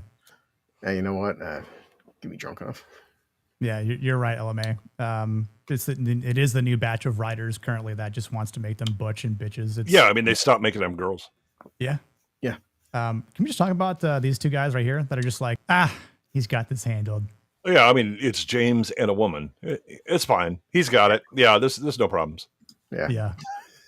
Kim Bailey. Gilf. Hi, Kim. Gilf, I believe, is the word you're looking for. Thanks for tuning in because James Bond things. Yeah. That's very true. When he's able to see a thinking James Bond watch the living daylights. Yeah. I would, but Timothy Dalton's in it. I liked his Bond. I don't think he got enough time to grow into it. Poor guy. I know. He got shafted. Yeah, he kind of did, but Waylon, so I'm 6'5". I was when I was like in college, I was walking through a mall and I saw this girl with some others, and it was clear they were basketball players, but I was like, man, she's tall. And she kept coming up, but she was like not the tall woman, gangly, just all, elbows and knees, right? I mean, it was like a perfectly proportioned, well-endowed tall woman. And then when we walked by, I realized she's 2 inches taller than me. And immediately I was like, oh, honey, please come. I'm ready to climb the mountains. Let's go. It's like great Brienne of Tarth. Yeah. Brienne of Tarth. I wanted to say what Hollywood Radman said. Yeah, women can be beautiful and powerful, but their power is different kind of power than what men naturally have. Right. Yeah. 100%. It's like, yeah. And I mean, and that's the thing is that emphasize the abilities of women. Don't just make them men, but with small boobs, which is what we get currently. Yeah. Waylon said Goodwood wanted to call her mama. Whatever she needed, I was ready. Let's go. So this is this is probably one of the most interesting scenes. Obviously it stands out for a reason. I mean, it has like this mid-century masculine fantasy here. Don't just put it on the masculine side. Well, yeah, the feminine side as well. So it's not just purely Bond here, but I think one of the or I should say in this film, it was definitely like a lot of persuasiveness and dominance here. But now it would raise a ton of ethical questions about manipulation, consent. No means yes. Yeah, it's like the force. But like, I thought I had a clip, but like you can hear her like kind of, she's kind of getting into it a little bit. Oh, she's a lot getting into it by the end. Like she didn't say, and like you have to think, it went down so well that she flipped sides on Goldfinger. Oh, so, not just that. I mean, she like comes up with her own plan, replaces the gas, goes and tells the military, the CIA know all about this now, and it is, yeah. So it's not just the charm here, like, and I get it. Someone's like, oh, it was forceful. No, fuck that. I mean, I would say like, it's like the clashing of masculinity and femininity here that are very flirtatious and sure, it might be like a chemical that's having like a reaction to it, but obviously like there is a positive reaction in this moment here. And I think obviously like there's a lot that ends up coming out of it. Well, and I think Pussy Galore does what she states constantly essentially is that she's on the job and nothing, right? The charm, all those stuff, it doesn't matter. When she's in professional mode, the things get done and that's it, right? It's him breaking through that barrier, right? That she's done some flirty type things with him before, right? And so now here we go. There's and again, it goes back to a stereotype and really, I mean, a pattern of behavior that from this era that women were expected to resist the initial advances of men, because if you just immediately submitted, then you had no virtue. Yeah, and and they understood that if there's no obstacle to overcome for men, then they will value you less, right? The pursuit, the having to go through all of that stuff. We'll go out to eat, but no, I'm not kissing on the first date. I'm not doing that, right? That actually increases interest in men and also the value, right? Because if there's scarcity and if it's not just, I can whenever I want, just snap your fingers and show up, then you value it more. Rossi, do you know how hard it is to find a chick under 5'3" for the short king? I don't want to hear his sob stories. Dude, I can find them all day. Yep. They're tripping hazards for me, but when the old rooster meets the old hen. Rossi, listen, for your birthday, man, we got to get you a short queen, right? Short queen. They exist here in Central Florida for the Kim Billy that meetup. What's that? There's a chat Kim Billy. Well, from a woman's perspective, I wouldn't mind having an old-fashioned role in the Hey James Bond. It would be great. Yeah. I think every one of our lovely ladies in this chat watching would probably be right on board with you, Kim. Roll in the hay, yeah. Equally, I think all of us men wouldn't mind, nice old time with Miss Pussy Galore. I want to see if she lives up to her name. Yeah, exactly. Like if you were out cold and this is what you woke up to. Who are you? My name is Pussy Galore. I must be dreaming. I mean, I damn sure as hell want to make that dream come true. You know Yeah, what I'm I'm like, I start crying. challenge accepted. Yeah. Indeed, your name is. Yeah. Yeah, that is real. I would hate for you to be accused of false advertising. So let's go. We're not worthy. We're not worthy. We're not worthy. Can you imagine if they had an intimacy coordinator in that scene? I mean, oh my god. Oh my god. That would be one of the many times that Sean Connery would be like, it's perfectly acceptable at times to slap him. Yeah, exactly. Open hand slap. Yeah. He was right. I wanted to get that clip actually, but the last two scenes I wanted to talk about. We didn't play this Short Kings clip, but I'll play it right now.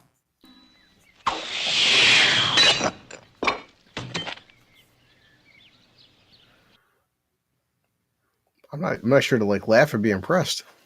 Yeah, well, it's like, oh, okay, well, I think Bond is kind of just sizing him up, right? He's like, okay, hat lethal.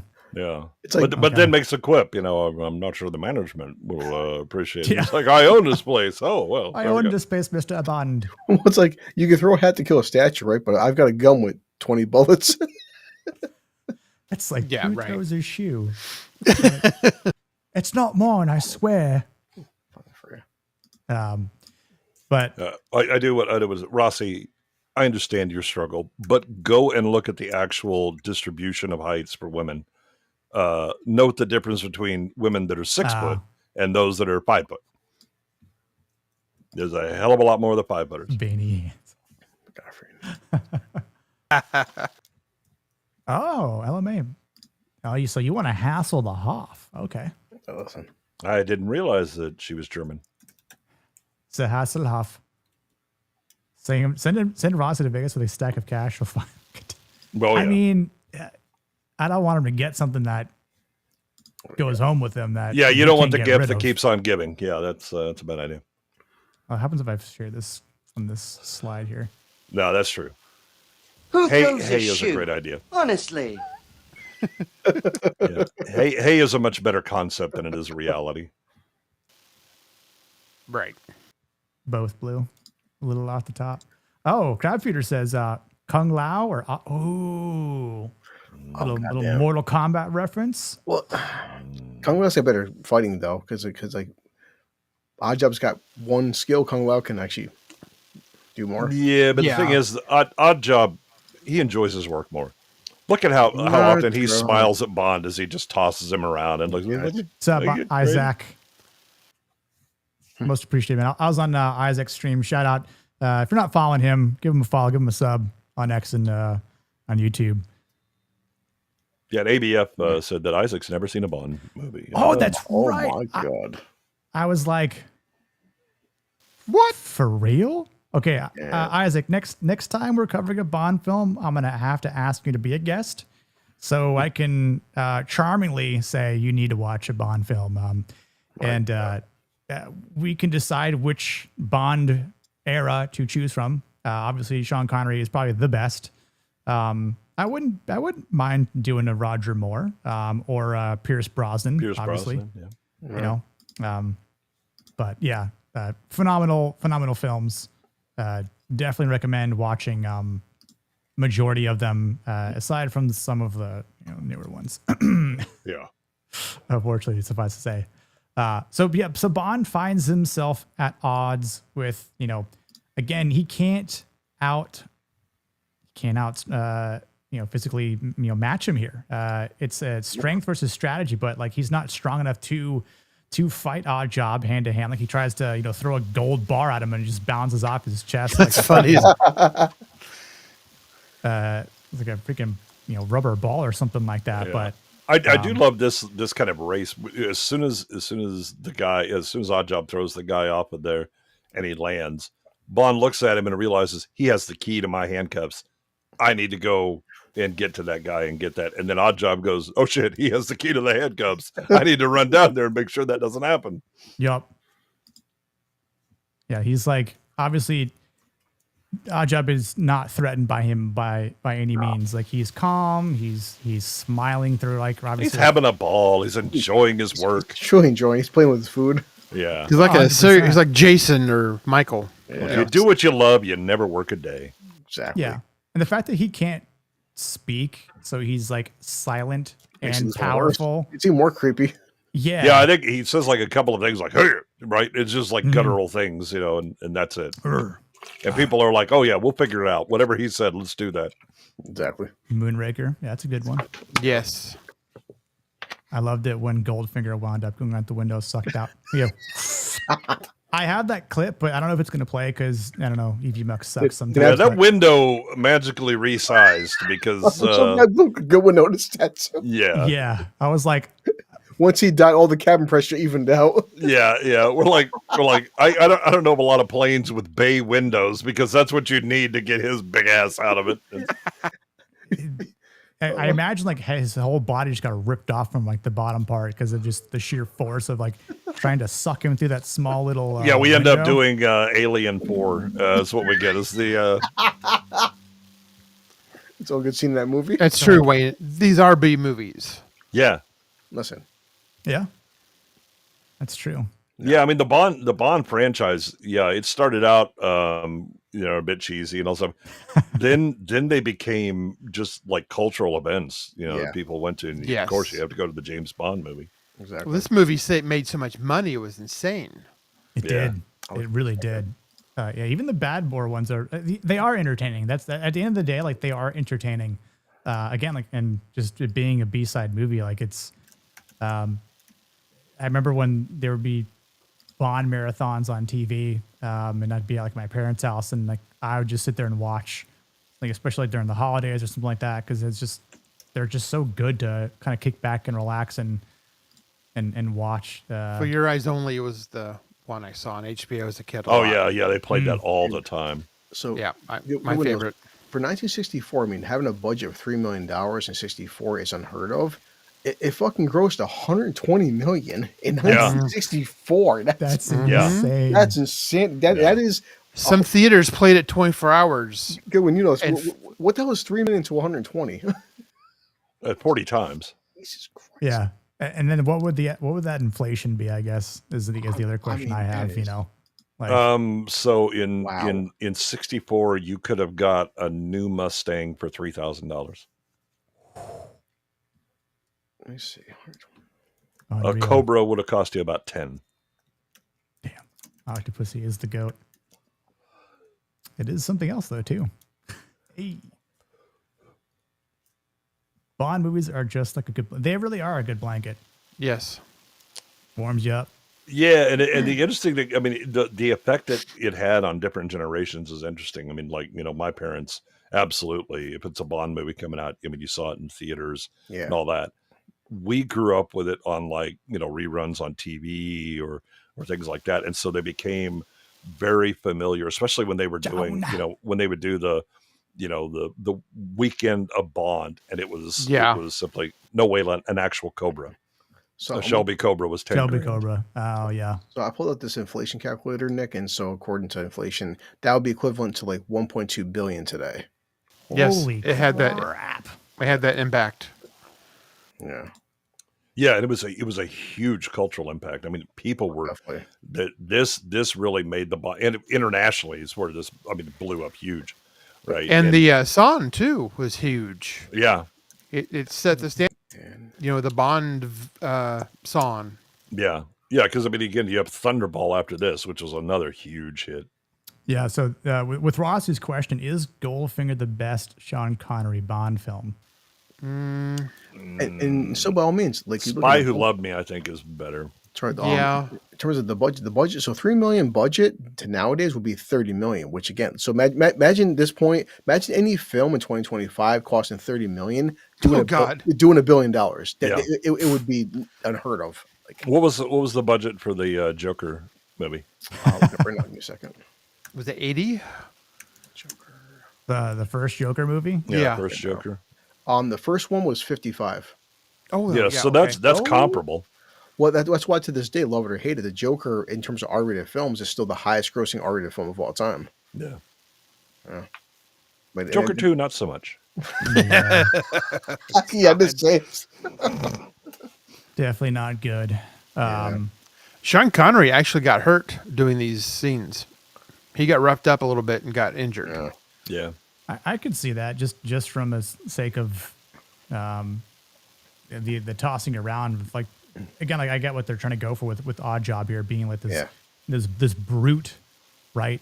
Where it's for Bond in this time, again, like we were talking before, like there's not this great choreography. It's not like a Bruce Lee film or anything like that. So it's not John Wick or Bourne Identity or anything like that.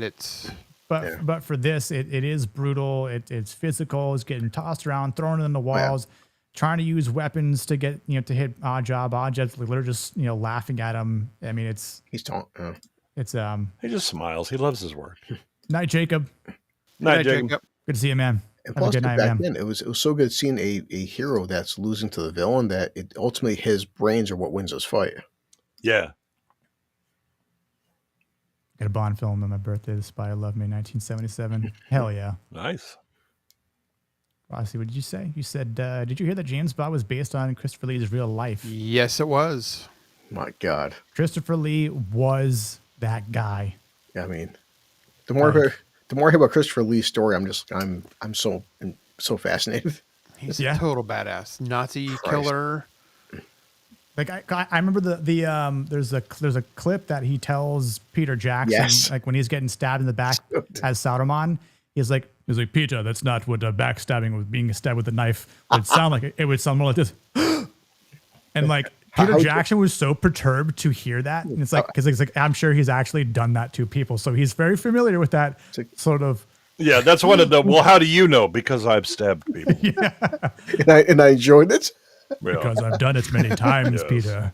Two people say Christopher Lee, he should have died 2 decades ago, but the Grim Reaper was afraid to collect him. I have a body count higher than Blue Bonnet. When Christopher Lee auditioned for James Bond, they told him he was too old. At the time, yeah. Then they cast Roger Moore, who looks old, even though... I know, right? It's like, make it make sense. Okay, could you imagine a Christopher Lee Bond era? Oh, man. My God, fuck. I mean, that Bond, James. He played a good villain, but he could have been a great Bond, too. Yeah. Yeah. I mean, guy was a Sith. The man with the golden gun is a bit meh. The first time they cast Roger Moore as Bond, he was 45. Yeah. And looked 60. And in his final Bond film, he was almost 60. And looked 105. See, that's my fear right now with the new Bond series that they're going to try and do. They're going to maybe try and they can't find someone that's young enough, like in their late 20s, early 30s. So they might end up going with someone in their like early to mid 40s. And at that point, it's like, how do you expect to do, 5 films over the next, 15, 20 years? I mean, they're going to be in their, 60 at that point. So well, Daniel Craig kept getting crap for it all the time too. That he was too old, even in the beginning. But I think it also meant the actor themselves, because some people age differently, right? I mean, Connery was pretty old in this, and then my God, Never Say Never Again. He definitely is looking old, right? Because he's losing his hair and he's getting high tea for flabby and all that stuff. But Roger Moore was younger than you thought, but he aged poorly, right? I mean, he still had kind of the elegance and all that stuff. But I mean, for Your Eyes Only, there is a hell of a creepy scene when you have the underage skater who was trying to come on to him, and I'm like, does she have a grandpa fetish or what? Because his face is falling off of his skull at this point. plus, look at him now. So Craig started Bond at 38 and he retired at 51. And you could say, like Goodwin say, Craig at 51 versus Moore at 57. Boy, they look a lot fucking different. Oh, yeah. Craig at 50 can still pass for like a guy who may be 35. Yeah. And like versus Roger Moore, like. Yeah, if you got Roger Moore like when he was playing the Saint, then he would have been a really good Bond. They just got him kind of past that. He still had all of the mannerisms and all that stuff, right? He was great for that, but not so much. Pierce Brosnan was getting older when he did that, but again, he didn't look like he aged nearly as bad. That's true. Yeah. Yep. I was going to say, oh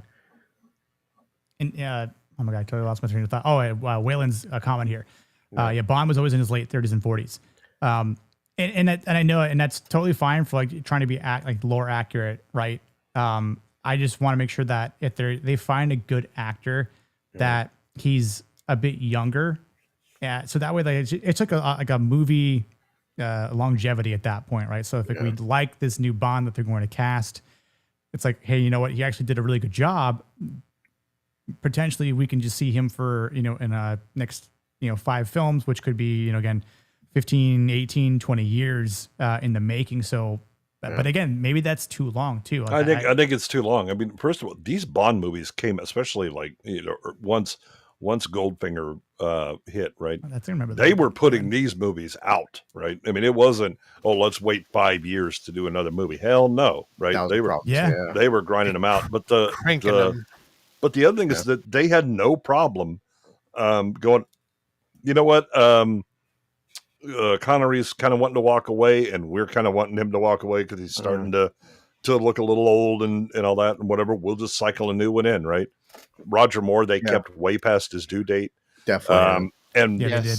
And part of that was because they kept trying to get Pierce Brosnan, and due to the contract he had with Remington Steele, they wouldn't let him out. So eventually they're like, all right, we'll do this Timothy Dalton thing.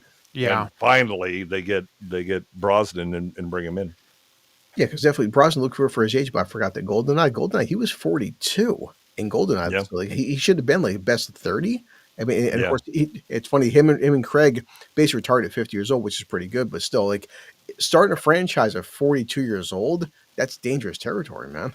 Yeah, and he really should. I mean, he should have started in his early 30s when they were going after him initially, but he was just contractually locked up. And even bigger if he had have back then. But well, plus, I mean, everybody watched Remington Steele was like, "That's James Bond. That's who needs to be James Bond." And plus, you guys said too, it's one thing back in different eras where it's like sequels every 1, 2, 3 years. Now it's like, hey guys, it's been like 6, 7 years to make a sequel. Well, an actor, anybody looks in 2 years looks pretty similar. You see an actor from like 30 to 40, they look a lot different. 10 years, time comes for us all. Yeah. Oh, 100%. What's real peak fire though is you wait like 18 years between the movie and the sequel, like Hulk and then Captain Falcon, whatever the hell it was. Brave New World. The way the way Oddjob dies is quite humorous because it's another one of those shocking moments. Yeah.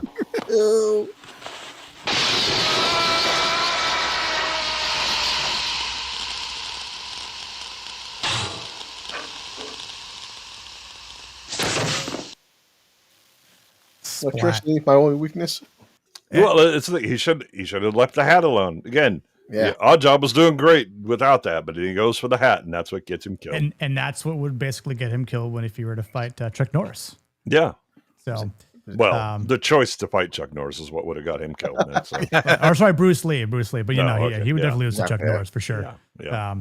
And then obviously, Bond is trying to disarm the bomb at the last moment. He's kind of like, I don't know what wire to press. He uses the gold bars to knock it up. Yeah. And it's doing the countdown, and you're like, oh god, it's going to get to 1, and this and that, whatever. And Bond will yank the wire, and nope, we're going to subvert all of that.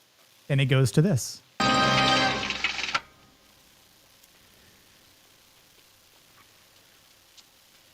Below 7. 007. But also, yet again, Bond doesn't save the day. No, he doesn't. that's one of the biggest things about this scene is like he's fumbling with the wires, and like this is one of the only moments we see him almost kind of like visibly stressed. Yeah, he doesn't know what the hell he's supposed to do. Yeah. Yeah. And eventually he commits. He's like, all right, I'm going to grab these and yank them. And then homeboy just reaches in and hits the turn off switch. Yeah. And I'm like, it was that simple. He just had to hit that, that switch, but he just doesn't. He doesn't know it, right? He's out of his depth. This is something he's not familiar with. And I love how what took you so long. Yeah. Yeah. It's, wait, you're going to say, Blair? I said, I got the joke. Yeah, the steam. Yeah, let's blow off some steam, Bennett. That's people don't get nowadays. It's like so many people like this. Whole woman like I don't need a man's help or anybody's help. Like Bond was peak masculinity. This guy had plenty of help during this fucking movie. Dax, right, Dax, appreciate you, brother. Thanks so much. Great to see you, Dax. Good to see you, man. See you somewhere else soon. Catch you later. And picture Mike. Yeah. So the last two scenes of this movie are pretty much when we have the plane showdown where Pussy Galore is flying Bond out of here, but unfortunately, Goldfinger has not died yet. And I wanted to play this clip earlier because it's good when you and I were making fun of it.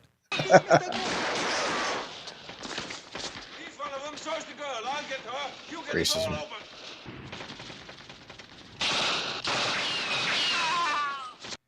That last scream, oh my God, it cracked me up when I was watching it. I was just like, it's like worse than the Wilhelm scream. I mean, the thing that really offended me was that he shot Kato.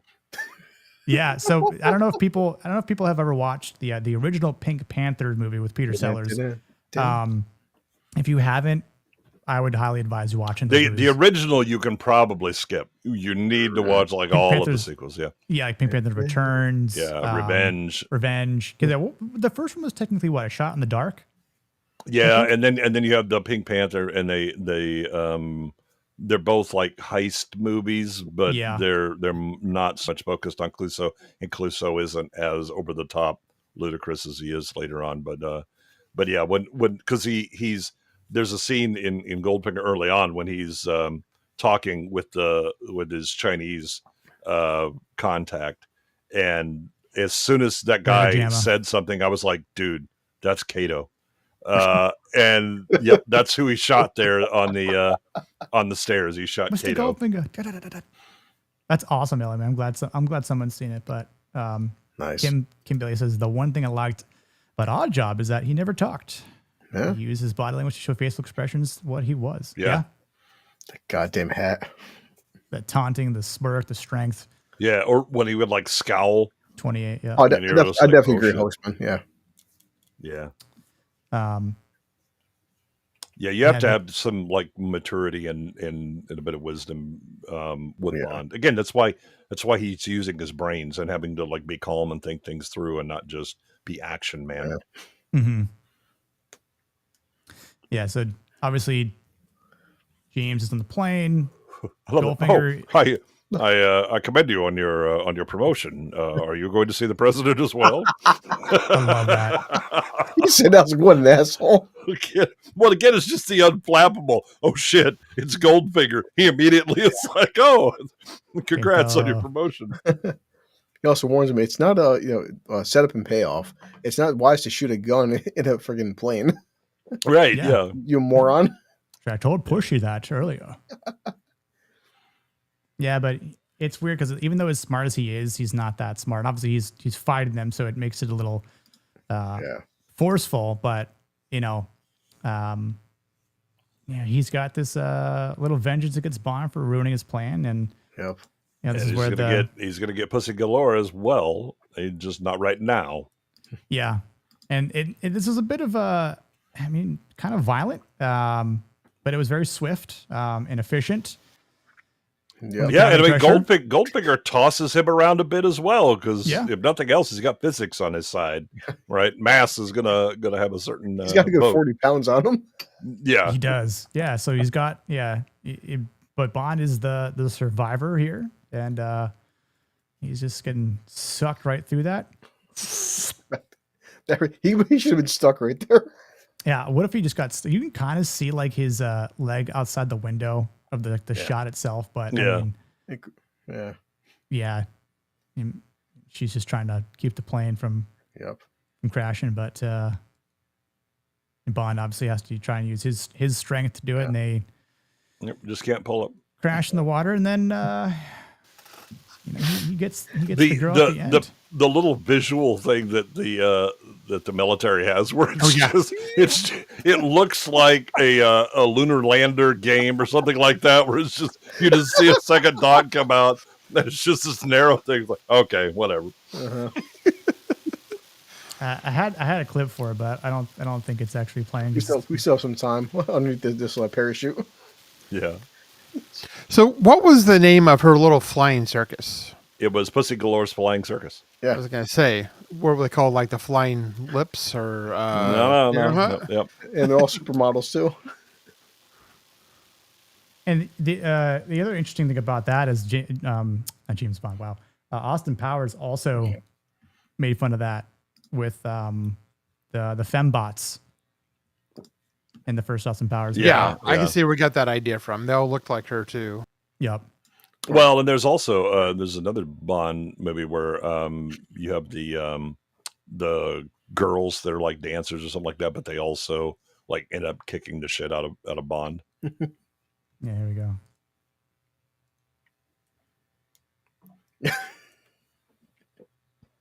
We got some time here. Yeah, we don't need to be rescued just yet. Exactly. Yeah, I mean, he obviously just wants to get his because yeah. He won. He beat the bad guy. Now that's his reward. Time to claim the prize. He said, "Mr. Bond, I'm immune to your charms." Yeah. She was at first, but that'll be. She is when she's on duty. That's true. But flying is not going to happen because the plane is busy being wreckage out in the ocean. So she can take some time off. She's off the clock now. As we play the credits too, credits has Goldfinger, and also Night Babs. Night Babs. At 22 minutes, days of credits. The credits in this film only last like 90 seconds versus like Marvel and like 16 and a half minutes of credits. Yeah, it's because you don't have 3005 CG artists that have to all be credited. Doolies. Exactly. What's up? I'm assuming it's Andy. And I don't know if Katie's watching with her one glass eye or not. Yeah, I miss those days of just like credits for like a minute and a half and go home. Dude, that's the one thing I loved about that. Is just the. Well, they did say the whole like the James Bond will return, and they would always announce the next film. Yep, announce the next film. Yep. Yeah. But again, with the post credit scene was just wait 60 seconds. Quick shag. Post credit scene. Quick shag. Shall we shag now or shag later? So we have come towards the end, where we want to rate the masculinity of this film. Oh, I know Blair's first time rating masculinity here. A little bit of a different scale. We were trying to come up with this scale. Obviously, we're only on week 2 here, and differentiating like what's a 1, what's a 10 or 11. And obviously, I think majority of us were all like, 1987 Predator is probably we don't 10. Talk about that. 11 maybe. Yeah. You'll actually grow an extra testicle if you watch that movie. Yeah. You don't need caffeine if you want to work out. You just watch that, and somehow you're like 400 milligrams caffeinated. Yeah. Or steroids. Yeah, or that too. HGH, all of that. All you need is Predator. Tren. I watched the film. My damn deadlift goes up by 5 pounds. That's weird. Yeah. Like I know it was 205 last week, but it's 215 this week. Amazing. Yeah. So, Blair, you're first time on the show. What would you rate this on masculinity? I mean, it's so high, it's almost like ridiculous high. It's almost like tongue-in-cheek masculinity. So, I don't know. Not Predator level, because that is total testosterone drenched. I would give this probably a good 7.5. Yeah. Yeah, Rossi says 7.5. Yeah. Yeah. Wayland says 11. Okay. Yeah. He's a man, but he's not Superman. He gets his ass beat, but he thinks, and yeah. Nice, Mom.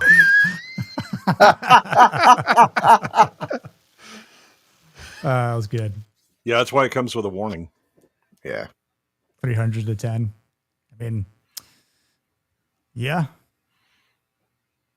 Crab says solid 8, modern 2000. Yeah, that's true. The masculinity in this era that we're all talking about and we're going to be talking about on this show here, like if this movie were made anywhere, in recent times, it would be like, in the thousands. You got a dirty pumpkin. Yeah. Look who it is. Don't watch G20. Why? This is a Goldfinger. I heard it's the best comedy of the year.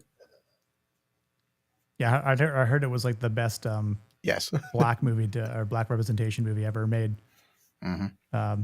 Blue, what would you rate this masculinity film? I mean, yeah, in terms of masculinity, there's no one predator. No, it's a solid 8 out of 10. And as I've said before, Goodwin knows this, but to Blair and Nick, I love the fact that I have an 18-year-old, well, 17, but we get to watch films that this is outside my era of birth. And he's like, this film came out 45 years before my son was born. He goes, Dad, this movie was fantastic. I keep saying, yes, son, there was a time in history where men were men. Bond is a manly man. And as I said before, he's not Schwarzenegger, Stallone. He's not fucking roided out, but you don't have the size of The Rock to be masculine. It's sometimes it's about your presence, your mentality, your attitude. And Bond, at least in the Sean Connery era, he's confident but not arrogant. He's suave but not an asshole. He's a ladies' man, but he borderlines like creepy, but also he's very assertive. So yeah, he's 100% 8 out of 10 masculine. Not the best film, but it doesn't have to be. And just I love the fact that I can watch films. Guys, how many films, 40, 50 years later, can we, in the past 10 years, will our grandkids and great-grandkids watch? I mean, the fact that I get to watch a film from the 60s with my kid who was born in 2007, that shows you the masculinity and just the awesomeness of Bond, because my grandkids probably won't watch any films from the past decade. That's awesome, though. I'd be doing the same thing if I had a 17, 18-year-old. I'd be like, we're going to watch these movies because they're fucking awesome. And you need to watch them because it'll help make you a man. Goodwin, what's your rating? Ooh, I mean, yeah, Bond is this is really where Bond's swagger starts to show hard, right? That and it's over the top, but it really is over the top on a lot of the traditional masculine virtues, right? He's smart. He's unflappable. He's quick-witted. He tries to talk things out, tries to be clever, not just immediately go for the violent option, right? Now, when violence, insists upon itself, okay, but this is the only solution. All right. Now I got no problems stepping up to that, right? And going, but he's not ludicrously overconfident or incredibly strong or things like that, right? It also shows the limits. That you can be clever, smart is, all you want, but Bond looking at that bomb, trying to figure out what the hell he's going to do. What he does realize is that a decision has to be made. He's trying within the time frame and the lack of knowledge he has to kind of figure it out, but he is going to pull those wires because that's the best solution he can come up with. And, we'll see if it works out right.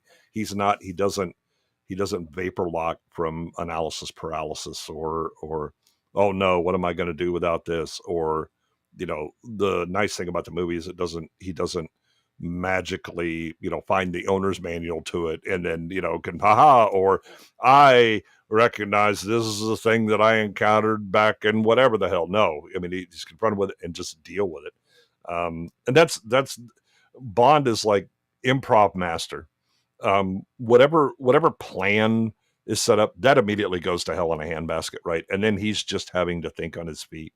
Yeah. And it's why he's such a good action movie character. But additionally, he has that confidence that not only gets him through the difficult situations, but also it's why women are so attracted to him, right? That he can order a martini and be more confident and more masculine and more sexy than The Rock trying to pose 8 Ways to Sunday and flex and doing his eyebrow thing and all that. Right. He is just, it's not over the top. He's not like a braggart or anything like that. Right. He just is. Definitely. You know, and it's why the idea is Jack Burton believes that Bond wants to be him. Right. And because he's just so full of himself. Right. Bond is at that right level of supreme confidence without becoming ludicrous or a braggart. And I think this one, it gives a good taste of what the character will become in the movies later on, because I think that Bond as a masculine character gets better as it goes. But I think that this is really like this is the bedrock that they kind of build off of, with Goldfinger. I think I would probably give this one an 8. I'm there are like certain scenes that I would rate a lot higher, but I think overall there are times where you're just Bond. I think that maybe you're just this improv thing ain't working out so well for you at this moment, right? You're getting a little what the hell, and then overall the movie has a lot of bizarre issues. Again, we've talked about the giant convertible mating room where he's going to do his giant plan, which is one of the reasons that Bond can put all this together, and then he gasses everybody was going to be there. What are we doing? Why did that happen? Well, how else is it going to happen? But yeah, I think it's a good. Again, it's really where there's a reason that this thing made a ton of money when it came out, right? It's not overly serious. It does have stakes, and you do have things like the women dying that shows that there are limits to what Bond can do, right? That Odd Job just comes in there while he's trying to get the champagne and be smooth, and judo chop, and he's out and wakes up to dead girl. Yeah, and I think in terms of like with this comment here, it contains a serious amount of booze. I mean, I think in some cases, alcohol can be often referred to as liquid courage. Well, which I don't think he needed that, obviously, but it's not like displayed that way in the movies. But I could see it having that sort of effect, or maybe just a little bit of amount. The bigger thing is that there's a social aspect to it, but also that the ideal man can throw down however many drinks and not become drunk and not lose, his wits and be smart and all that, right? That Bond has those, and as as Felix says, I told him to pack the bar for 3. He was like, who else is coming? No one. Right, the Bond himself could drink the equivalent of like 3. You're going to meet the president. He's like, just me and the president. Yeah, no. Yeah, but again, that he drinks all that, it won't affect him, right? He will still be James Bond himself, and still be sharp and smart and all that, right? And so that's the thing about Bond is, yes, he has a libido, but he doesn't let it run him, right? But he's more than willing to engage in it when it's not a problem. He has all of the like manly desires, but he never lets them run him. Yeah, right. He's always in control of it. Yep. I mean, I agree, Rabnad. Like muscles are only one aspect of masculinity, and too much of a focus on them as a follow. I've seen a video like 2 days ago on Facebook Shorts where they showed like a average guy versus a bodybuilder. The guys have that quote unquote farmer strength. This guy had just an average fucking build. This guy was picking up stuff that bodybuilders couldn't pick up. Like the shit he was lifting. Like how the fuck is this dude? He's got that built-in natural strength. Like the grip strength video. Yeah, that country strong. Yeah, I think so. Yeah, and you've seen these guys all jacked up. Like how the fuck is this dude like 180 pounds picking up like these 200-pound dumbbells? Like Bo Jackson never worked out. Yeah. He's a freak, and he was just a freak, right? Yeah, he was a freak. Yeah, I mean, like it's interesting, and I think it was in I think it might have been Circle of Jerks on Zach's chat Saturday night where I forget what the topic was, but Mo Zamboni made a comment about like he wrestled some guy in high school and like beat him, was like a bodybuilder. I mean, granted that was high school, so I don't know if that really fucking matters now. Yeah. But like I do I do admit that like if you're not honed in on certain aspects of other areas of especially when it comes to fighting, I mean that's what the UFC exposes a lot of. Like perfect example is the Habib versus McGregor fight. Sure, like that was McGregor prime, double belt. He was a great striker. As soon as it came to like the best grappler in the sport, he slept him, made him tap real quick. So it's like if you're out of your element and you're just focused on that one area, you could meet your match. So I know like there are plenty of other movies that we'll get to that kind of have a nice mix, and I feel like a caveat too of like why we call it peak masculinity is with Dutch in Predator, where he has the muscles, but he then has to use his military training, his use the strategy to beat this alien life form that is far bigger than him. Has a lot of advantage over him, which does utilize brute strength over Dutch, but he's able to outsmart him in the end. But I think with Bond here, like as far as like my rating goes, like I mean I agree with what everyone has said so far, and it's definitely one of those things where in this time period too, having to be a very, very pervasive speaker, but to have this charm, obviously he's a good looking guy. And to have a way with words, to have that wit, definitely means a lot. And again, for him to, work out to some degree and have some sort of, fighting technique, obviously he's not the best, but I think in this movie, again, when he's fighting Oddjob, like he knows when he's beat, so he has to sort of, think quickly. And again, when he's on the table, about to have his, his junk lasered off, like I got to think quick. Like it doesn't always resort to, having the brawn on your side. So he's like, I got to use my brain, literally. I got to use my language, my words. I'm bluffing. I'm playing poker essentially with another person, and I have to read the person and understand what's going to work, what's not. And that's what I liked about, it's interesting for a comparison of Bond film with like Casino Royale. You kind of do see the actual card game at hand. And then there's a lot of, action in between the card games itself where he's like almost dying, literally, Yeah. So, but yeah, I mean, I think this is probably like a solid 8. Again, I agree with what you said, Goodwin. Like there are certain scenes that could be lower, some higher, but I think all in all, like it's a solid 8 out of 10 in terms of masculinity speaking. I think it is. It reminds me a bit of a Heinlein quote, and I'm paraphrasing it. That essentially it was like a gentleman should be able to, mix a drink, cook a meal, speak in public. Yes. All of these things equally, right, and also be a cast iron son of a bitch when he needs to be.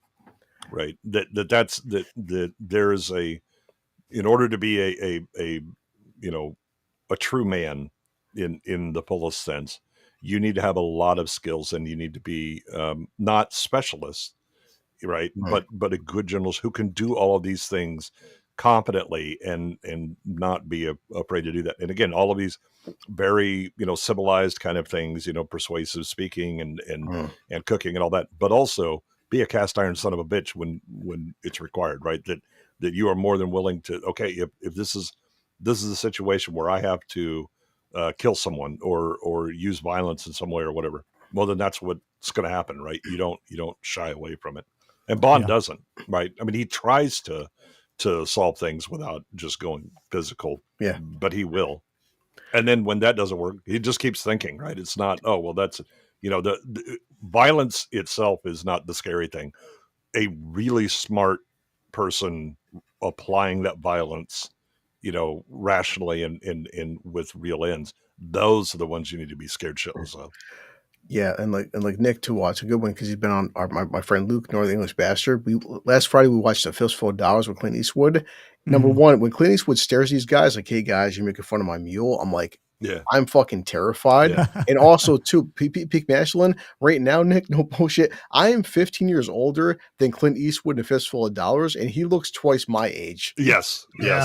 Men back then were built different. I'm like, how old was Clint Eastwood? Holy shit. Yeah, there's a lot of those guys where you're like, they were born about 45. Like, yeah, but that scene, he's like, you boys are disrespecting my mule, and like, dude, Mule doesn't like it. He thinks you're laughing at him. Sorry, sir. And Clint was never a big fucking dude, but the way he carries himself, you're like, Jesus Christ. He carries himself like some 500-pound fucking giant. Well, it's just the intensity, right? That I am more than willing to go to the violent thing, and I'm really good at it. So you might want to be worried. Yeah. It's the reason we find a psychotic killer scarier than a British man who has also killed someone. Yeah. Yep. Yeah, Gord. I'm gonna just put this out there, Clint. Your mule, best mule. Yeah, that was very true. Again, that was men. That generation were built different. Yeah, I am definitely not laughing at your mule, Clint. It's. I would never. Yeah, I will suck your mules. If I've offended you, I will have blue collars suck your mule. Oh, sorry. I would do it happily too. Yeah. Oh God, Nick's frozen on a very unfortunate. Yeah, exactly. Wait for Nick to go like this. Nick is actually imitating the Sean Connery Bond where he does Japanese, where he puts on the eyelids, the squint eyes. He's going. All right, good. When we got him. All right. Yeah. Well, he got canceled. They saw it and they're like, "Hey, what's going on here?" So glad that guy's gone. Yeah, put on your tee, blue collar. You know, you gotta. Hold on a second. Hold on. See, there we go.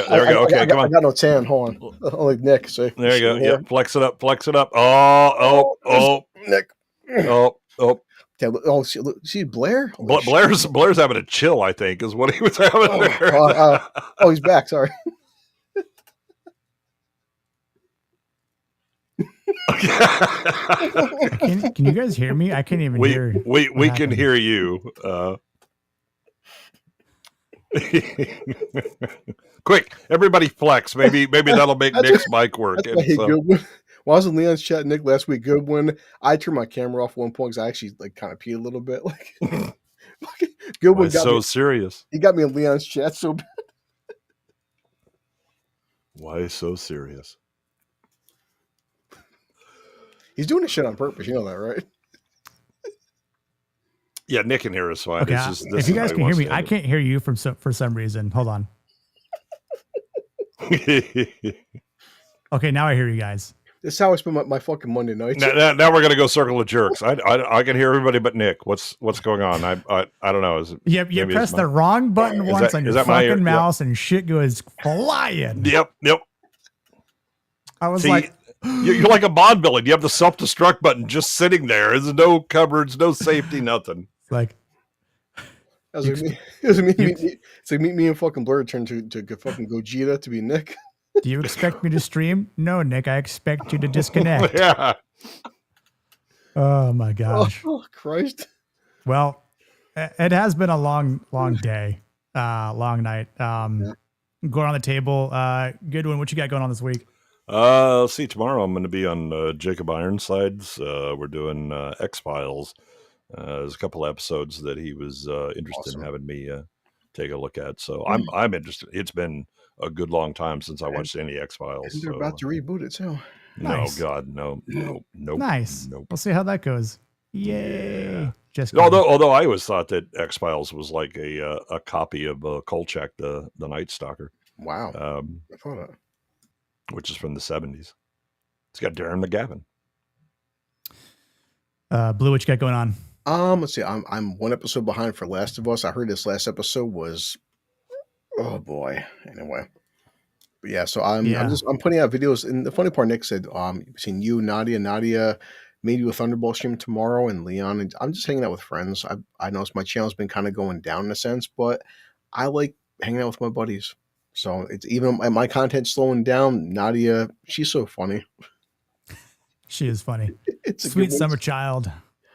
My God, I'm worried about Thunderbolt spoilers. I gotta leave a group chat. I recently discovered ChatGPT, and I realized the fact that ChatGPT has more knowledge than Nadia does. I think it's more like it's less of an AI than Nadia. Well, that's because its father didn't keep it from watching movies. Yeah, they haven't seen more. Yeah. It's not even be a show in itself. Yeah, pretty much. Blair, what you got going on this week? He's got the mute. He's a mute show. It's going to be on. It's going to be very exciting. Whatever I had, I gave you, Blair. I'm sorry. Blair, just flex. Yeah. Yeah. Explain it to us via interpretive dance. Okay, listen. Whatever. That's the rule now. If you're lagging out, disconnected, you got to flex in pose. So that's what gets stuck on camera. Yeah. Yeah. Yep. You're I loved how Blair like took a step back. He leads into it and then fuck all. Fucking good one makes you laugh. It was the sound of silence. Did Blair become a job? Where's your head at, Blair? Jesus Christ. Blair's not going to reach for it. There's no way in hell he's going to get electrocuted. I can't tell if he's doing it on purpose or not. Is it the...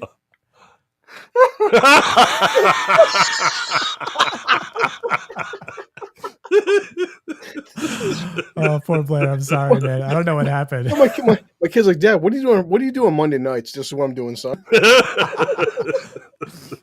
Laughing at technical difficulties. I think Blair said he's going to a gay cabaret. He's going to be having a lot of fun with that. Chris going on that big head. Yeah. For $5, he's willing to shave his beard. So everybody get ready to make those donations. Yeah. Blair will shave it on stream. Yeah, he's going to shave it on stream. Tonight. Blair, put your thoughts in chat, Blair. Yeah. He's saying we're number one, I believe, is what he was saying there. He's like this. Don't touch anything metal. Yeah, don't do it. Don't do it. Yeah.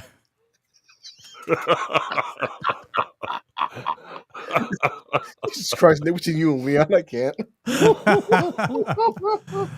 Oh man. That's what I do YouTube for. Well, Blair will be somewhere, I think, this week. Yeah. Blair, write it on a note. Hold it up to the camera. We'll try and read you.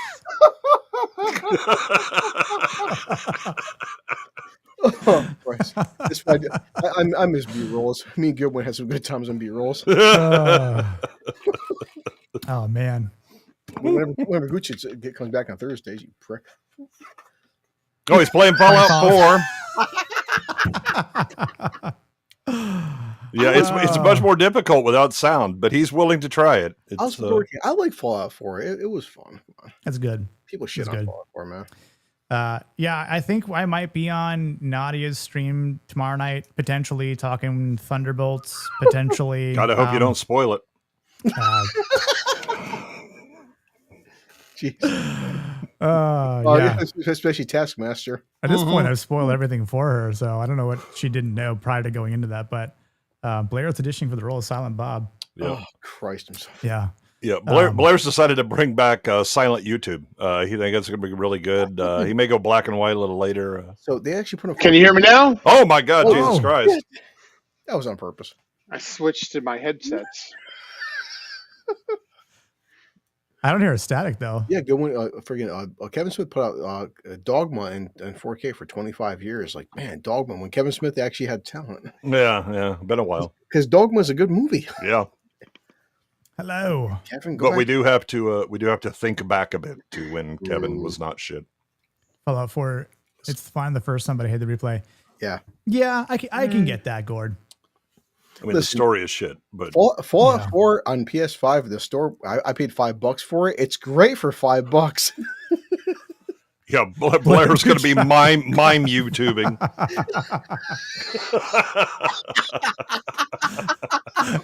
Quick, pull yourself with the rope to get out of here. Schrodinger's Blair. This is the most I've left all week. I'm not gonna lie.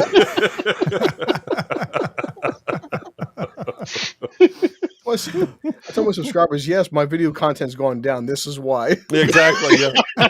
You can't compete with Blair. Mime Blair's undefeated. Yeah, you need more mime content, Blue. That'll get the channel growth going. That's what I tell my friends. I hope Nick hits like 10K subs one day, man. It'd be nice. Yeah. The slow and steady wins the race, I guess. Yeah. Look, if Leon can get monetized, anybody can. Come on. Yeah, no shit. Yeah. I'm with Gord King. Silent Blair is better than Linda Blair. Yeah. I think we can hear him. Although bring some pea soup just in case there's a competition. And then I think I'll be on the Doolies Wednesday with Nadia again, I think, in Sci-Fax to talk about the ending of Righteous Gemstones series in season 4, which has been pretty interesting. Yeah. And then I don't know if we're doing a Stranger Things episode on Friday or not. I'll have to wait and see. But and now you talk about Last of Us as well. Oh yeah. See, I did not want to watch that show because I didn't want to do any content on it. Oh, hi, Mark. Oh, hi, Mark. I hear that show's not doing too well, oddly enough now. Yeah, I've heard it's worse than the game, and I'm like, well, I never played the game, so. I mean, and to say that it's worse than the game, that's a very high bar. Well, I think the best thing about this is a absolute pimp slap of reality to Druckmann, who, you know, oh, I'm going to put this in here in the game, and no, they liked it just fine or whatever. And then when you actually, you know, get a larger audience, and then do the stupid, you know, golf club scene or whatever, and everybody's like, "Fuck this, I'm out." Right? It's like, yeah, that's the public rejection, Druckmann. That you didn't take the hint last time. Let's see if Warner Brothers picks up on that hint. Is that the fact that they actually already fucking have a 3rd season planned? Like, wow, you have 5 hours of content. Don't bet on that 3rd season. well, no, I guess they're already filming it right now. So yeah, God, it yeah. Well, Zaslav may go. No, just put the cameras down and slowly back away. Yeah.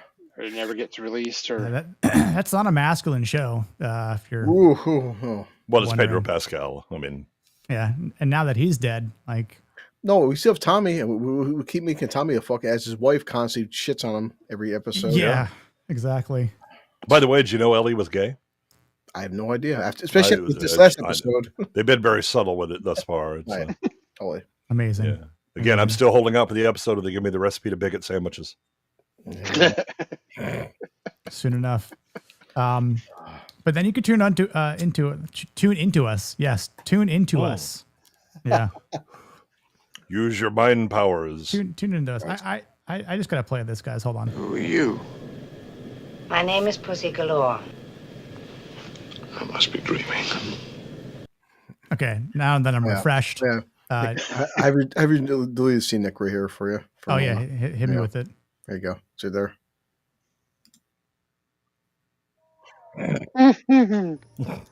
So here.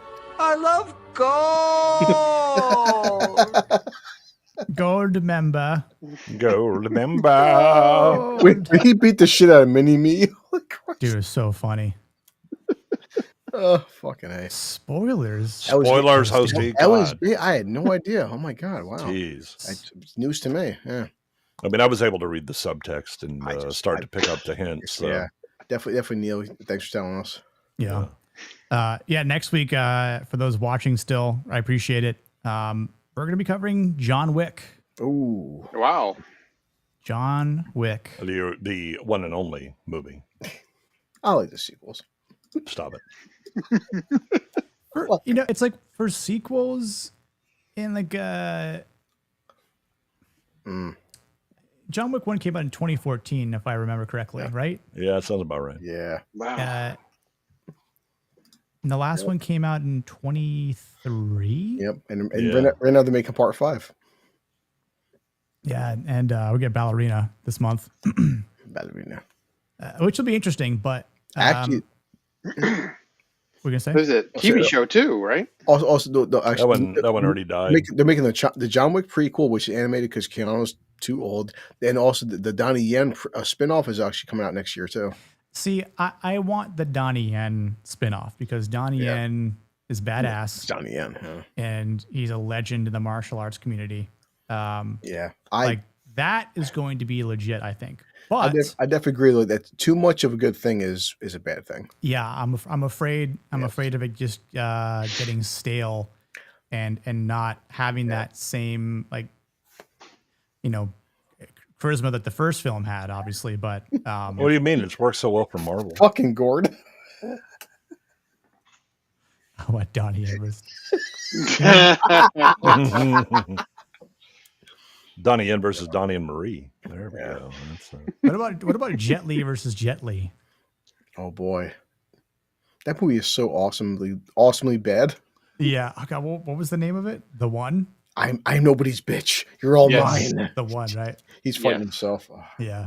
It's so terrible but awesome. All right, now I need to clear this up. All right, everybody focuses on the fucking dog. Understand that John Wick was already winding up to kill them because they fucked with his 69 Boss 429. It's true. He was first pissed off about the car. Yeah, a 69 Boss 429. We're just going to steal that from you. That's why they go, oh shit, we need to kill him. Then they kill his dog. They were already dead to begin with. Killing the dog was just icing on the cake. I mean, that's just... Yeah. It was. You fuck with a man's car, his woman, or his dog, you're going to die. It says that car is worth anywhere from 200 to 600 grand. Yep. I'm looking at it right now. Holy shit, man. Yep. A crazy car. Oh. Yeah. Yeah, they didn't make a lot of them. His cousin Donnie Wang. The John Wick franchise went Fast and Furious. Like, guys, just fuck it. Let's just keep making. Yeah, that's exactly what I don't want them to turn it into. Like, they already have. Yeah. John Wick is still falling down those stairs with his bulletproof trench coat that doesn't even have impacts when it gets hit. I think Chad, the director's like, guys, we for the fourth film, we're just like, you know what? We don't care anymore. We're just going to say fuck it and just whatever. Let's just cartoon the whole thing. And that's what it did. Yeah. Yeah. It'll definitely be interesting. I mean, I definitely plan on seeing Ballerina because I will more than likely do a review on it because especially now that we're covering John Wick next week. So I mean I did. I remember when that movie came out. I wasn't expecting to get what we got. Like I went. Yeah, it was low budget. It was it wasn't really marketed hard or anything like that. That thing built through word of mouth. Goddamn right, man. I went with my buddy. We were like, "Oh, what do you want to do?" Like, "Oh, let's go see a movie." And I was like, "I was looking what's." I was like, "Oh, look, Keanu Reeves, John Wick." Yeah, it's funny. It's funny how Goodwin said word of mouth is a positive thing because according to internet, whenever something shit like say Snow White gets review bombed, but then John Wick, for some reason, reviews were fantastic and word of mouth spread to John Wick. Like it's almost like people like good shit. Like and I think the thing was because I made the observation when we were talking about Sinners. And the fact that like the from first week to second week it only dropped 5%. Yeah, that is some serious word of mouth, right? And then 22% to week 3, which is not bad at all. Yeah, I mean, again, that you would love that from a week 1 to week 2, right? That would still be holy shit, this thing is killing it, right? Well, of course, studios will fuck up Sinners because now it's like, hey guys, it's been 22 days on digital release. Yeah, but the thing about the reason my comment about word of mouth is too many studio idiots drop $100 million to market a mediocre at best film, right? Because Thunderbolts, I think, was $100 million marketing budget, right, on a $180 million movie. Yeah. Sinners, the one thing, the big sin with Sinners is that they spent way too much money making this, right? It was a $90 million budget. You knew this was going to be, if it does well, it gets like 350, right? And that was, oh my God, it really does extraordinarily well because it's always going to be a niche movie. But right. the thing that I liked about what was going on is you see that word of mouth for a quality movie is far more effective than just spend a bunch of money and come see our slop that we spent too much money on, right? Yeah.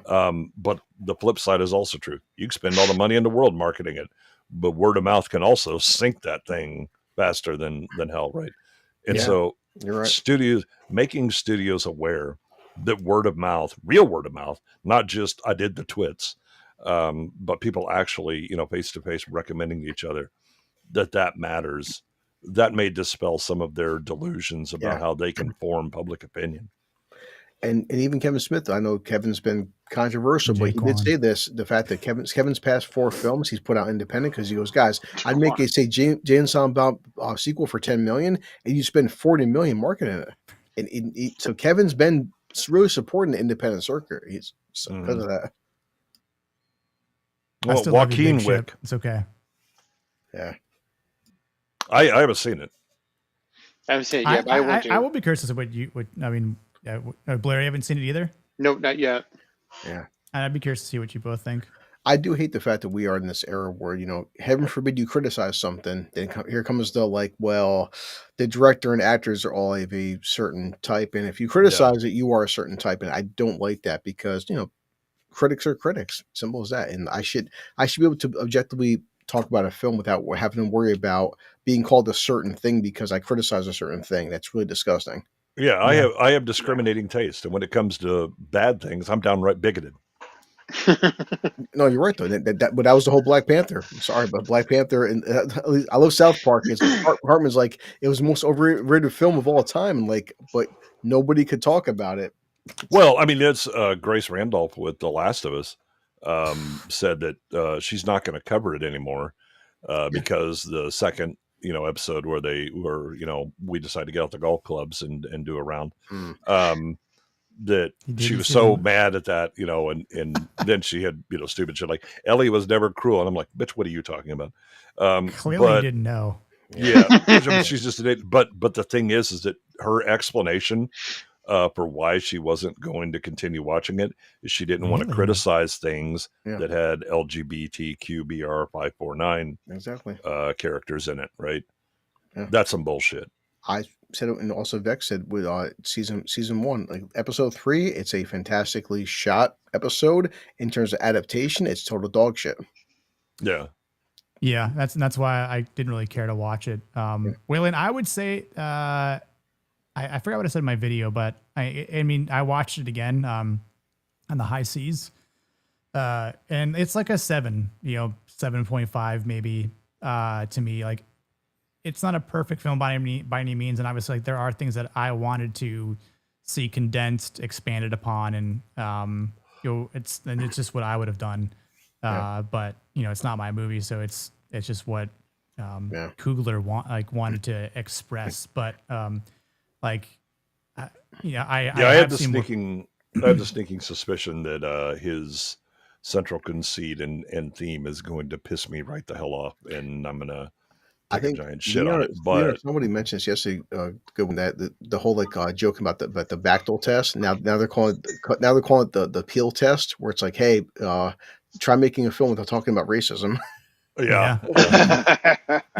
And that's at that point, if his next film was of that same consent, then it's like, okay, now it's going to make people think twice about the previous film, if because your next film is doing just that, or even worse, more. I would say, Waylon, I saw The Northman in the theater, and I saw it with a couple of friends of mine, and half of us liked it, half of us didn't. I was like, oh, it was pretty dope, but part of it was pretty damn slow. Yeah, it takes way too much time, and I did not like that at all. And that's why I'm like, to me, it's it's a 6.5. Yeah, to me for that, We'll also remember what we were getting back then too. So anything even remotely good was like, hell yeah. But I find it hypocritical, Nick, that not to you, but if you say, okay, Northman 6.5 out of 10, I respect that. If you say Sinners is 6.5 out of 10, then you're an ist. Yeah, for sure. And that's the thing that's disgusting, because it's a Black Panther, the fact that it was a cultural movement, it was saving lives. They had no bullshit, guys. Check YouTube, check the internet. They had Black people only screenings for a film. Could you imagine if they had white only screenings for The Northman? How that would go down? Boy, I remember when they used to have Black only screenings. They called it segregation. It was for some reason they got rid of that. Now apparently people want it back. I don't know. And even Barbie literally had awesome. They had women only screenings for Barbie. So I was not. I couldn't. And many men said, "Thank God." Yeah, I know, but yeah. Yeah, no, Gord, you're right. Both Black Panther movies are not good. I mean, they have an interesting political system. That is damn true. But Molly likes Sinners, right? Anne Rice novels. Sinners are that. Yeah. I mean, the Anne Rice novels, if nothing else, they paint an interesting idea of vampires, especially the long-lived ones, right? Yeah. I like those novels. Yeah, I mean, there's a real examination of, okay, if the idea is that vampires live for hundreds or thousands of years, in the case of the Egyptian ones that are like stone, what, how do they interact? I mean, you don't stay the same person. When time stops meaning anything to you, that fundamentally changes how you approach the world. Now, obviously, it will take time to transition, your mentality to realize, okay, I'm no longer human. I don't operate with the same time scales and urgency about things or whatever. Yeah.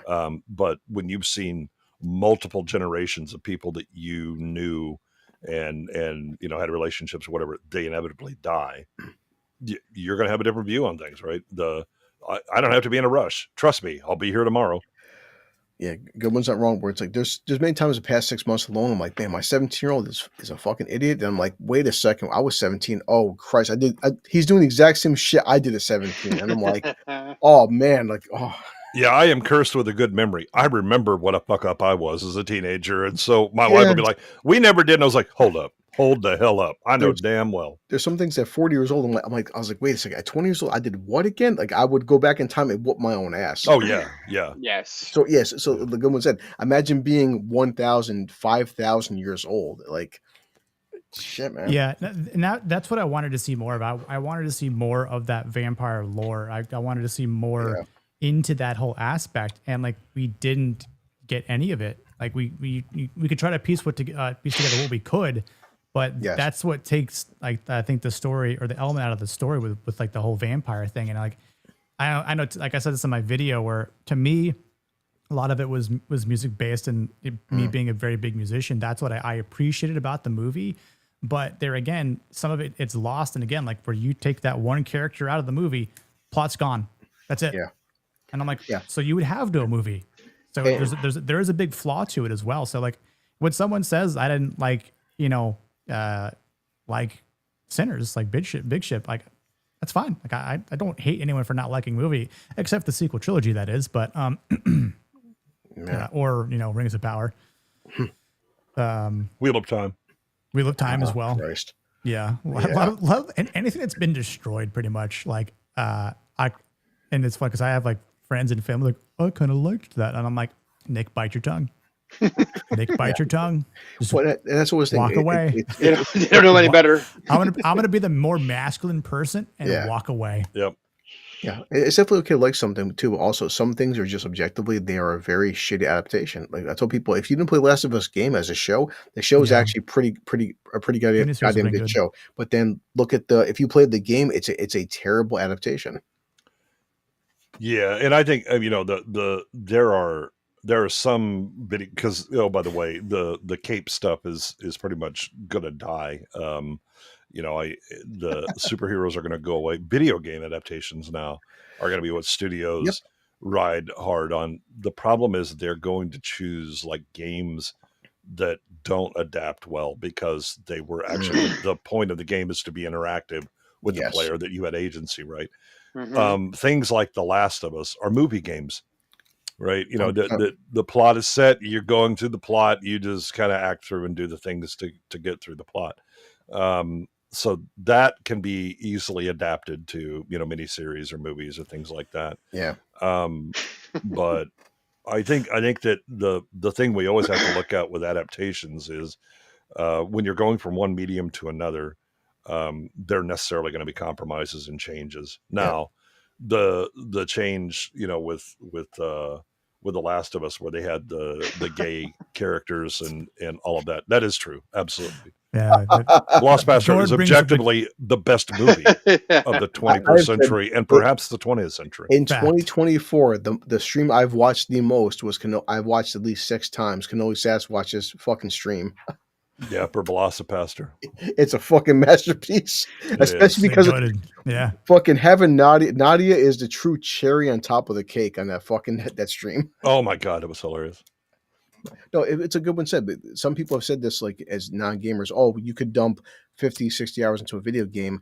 I object saying, okay, guys, there's this thing called YouTube. You can watch a 10-hour walkthrough video and get the exact same content. You don't need to spend 50 hours on Last of Us. You can objectively say, okay, I don't own a PS5 or PS4. I can watch a 10-hour YouTube video, then watch the TV show, and still objectively the 10-hour YouTube video is way better than a 10-hour TV show. Oxhorn does these Fallout videos that are like deep lore ones that are just insane. Yeah. They're way better than anything that TV would have because, it's the gameplay, but, it's like a 30-minute, hour-long video. Yeah, it was like watching Mahler play God of War, Ragnarok, right?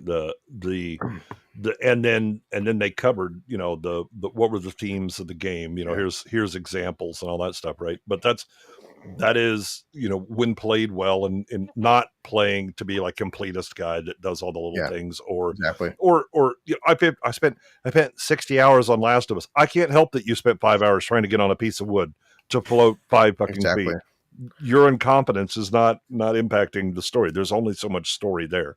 Yeah. Right. But the change that they made, like to the character, it is a break from the adaptation and can understandably make people who enjoy the game angry. Yes. But also you can objectively say that was actually a really good episode.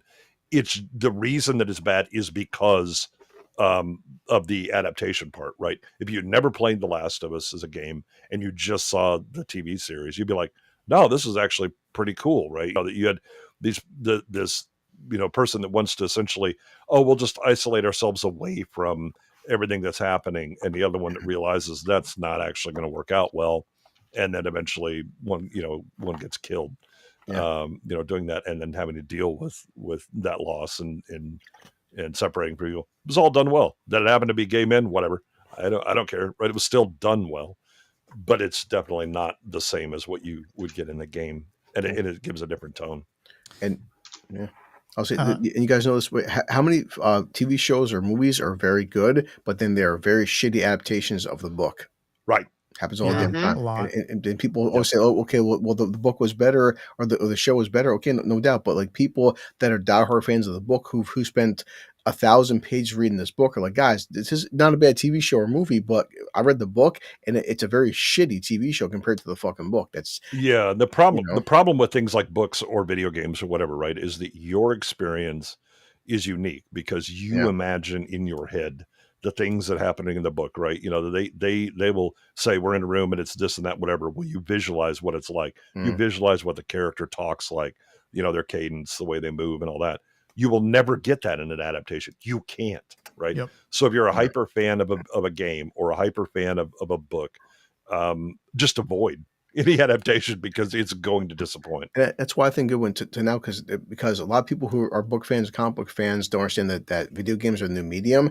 It's objectively worse because like Ellie's already drawn active mocap. You've already seen what Ellie looks like. Ellie looks nothing like fucking. Yeah. I have no problem with Bella Ramsey. She looks nothing like Bella Ramsey. I've seen 10,000 cosplayers who look fucking shot for shot like Ellie. It makes it worse because at least in the book you can say, okay, this person's 6 foot tall, has jagged features, mustache, whatever, but you're actually seeing Ellie on a fucking PS4 like mocap, and you're looking at Bella Ramsey like, sweetheart, you're not a bad actress, but you look nothing like the character. Yeah, as I believe it was Drinker said, she's aesthetically challenged, and that is that's the kindest way to say hell no. I mean, she that forehead you could use as a drive-in theater screen, and she looks like she either has facial paralysis or an addiction to Botox because she can't emote facially. Right, she's just smooth all the way, and it doesn't really move. Yeah, and like I mean, I love Johnny Depp. Johnny Depp would be a terrible Superman. Like I love Denzel. Denzel would be a terrible Blade. That's how like it's people want to say, oh, it's skin color. No, the fuck it isn't, guys. No, Pedro is not Joel. I'm sorry, he's just not. It's yeah. I will agree that the five George R. Martin books are very, very well done. Yeah. He's been taking almost a decade to release the sixth one, unfortunately. But yeah, I mean, it's been so long since I finished the last one, but I mean, from what I remember reading them back in I think I started reading them in 2009. And then I think I finished the fifth one after 2013, 2014, I want to say it was. Because like hearing that, was it Winds of Winter or whatever is going to be coming out next. I'm like, oh, it should be dope. Lead right into it, kind of taking my time with it because they're thick ass books. Obviously, they're like 1,000 pages, whatever. And, but I mean, I remember after the fifth book I finished, I just did one of these, like I threw it up in the air and I was like, what the fuck did I just read? Like I was so pissed. But I just found this clip. I forgot to play it. That chick has daughter from Heredity face. It makes me uncomfortable. Yeah. Yeah. You know what we could do, Shippy? We could do this to her.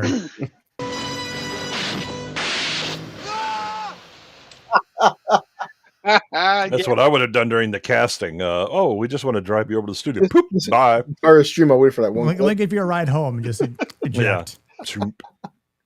Yeah, I mean, I like or telephone pole like the Heredity chick.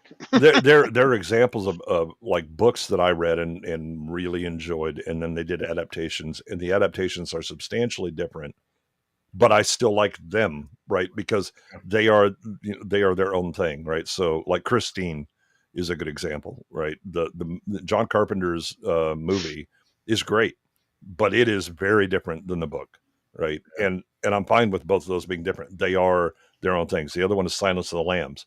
I read Silence of the Lambs before the movie was made, before they were thinking about making a movie. And then when they announced that they were going to make it, I was like, ooh, I'm not sure how that's going to work because there's a lot of internal monologue in the book. And then when the movie came out, I was like, oh, yeah, that's different. But I appreciate what they did. Yeah. Right. And they get the general, point across of what's trying to happen. Yeah. But you can't do certain things. And that they change scenes and change some plot stuff or whatever. I'm fine. Okay. As long as what you deliver is good. Okay. I can let that go.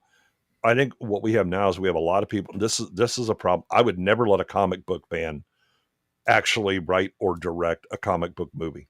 True. Because they are obsessed about all the little things that they liked about the comics and little references and all that stuff, right? Without understanding that those comic books were written with no fucking idea other than we might have like a 3-book arc or a 7-book arc or something like that. And then we're going to go back to whatever the hell, right? And continuity gets crazy in comic books and power levels change and all that stuff, right? Remember, Superman used to be, his big thing was leaping over tall buildings, not fucking flying. Also, faster than locomotive. Yeah. More powerful than a locomotive. Faster than speeding bullet. Yeah, that's right. Yeah, people tend to forget Superman initially could not fly. Yeah. He could just jump far. Yeah.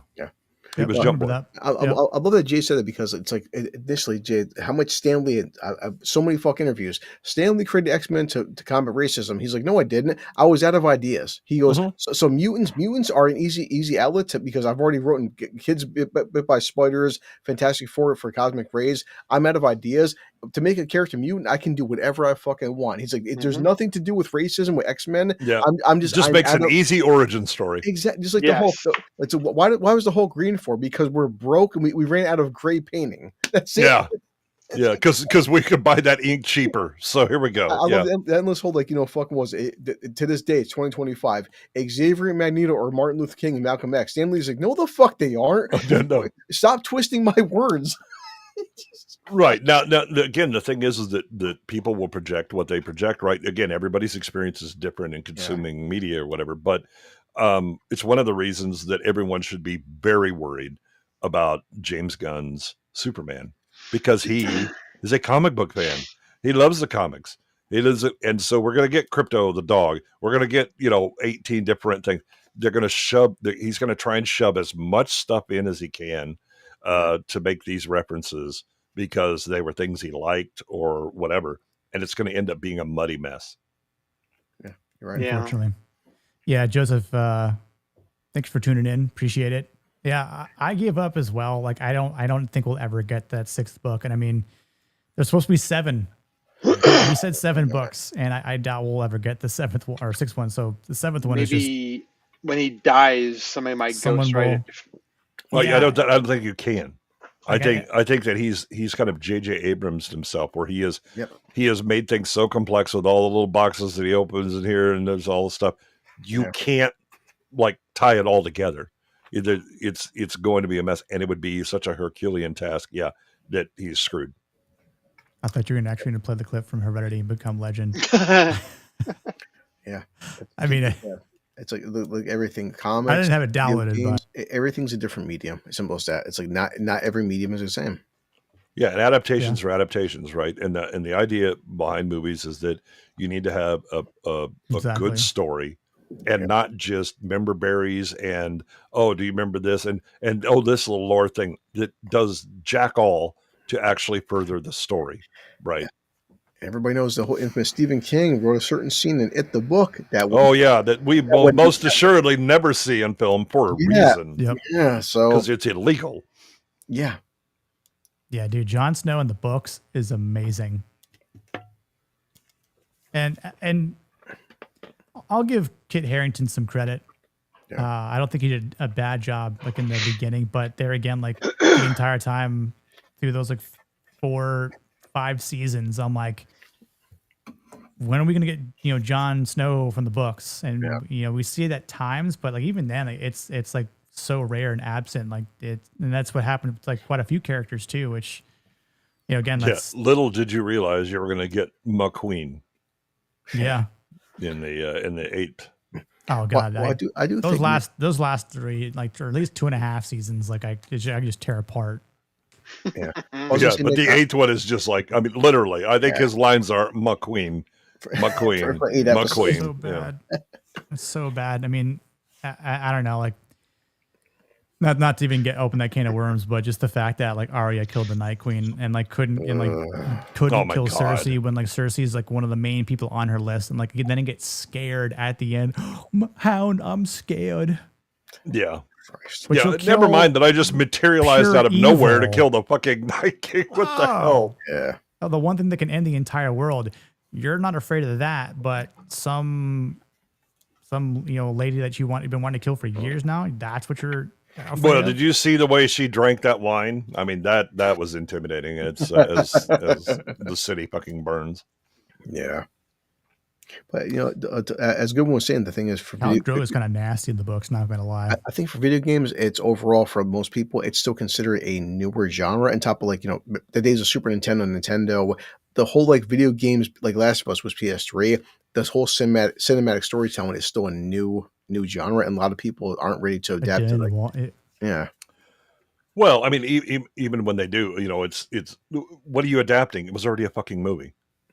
Except that I got to press some buttons and kind of move things along, right? But for those like movie game type things, dude, they're a movie. Stop it. Now, good luck adapting Red Dead Redemption.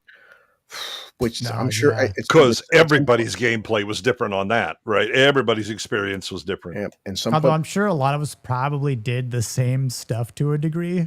Like, in the same order? Yeah. Not in the same order. I'm just saying. Right. That's why everybody's experience is going to be different, right? Yeah. And so you're like, what the fuck? No, that's not how that worked. And it's like, That's why they did this tribe with Until Dawn, and boy, that was a movie.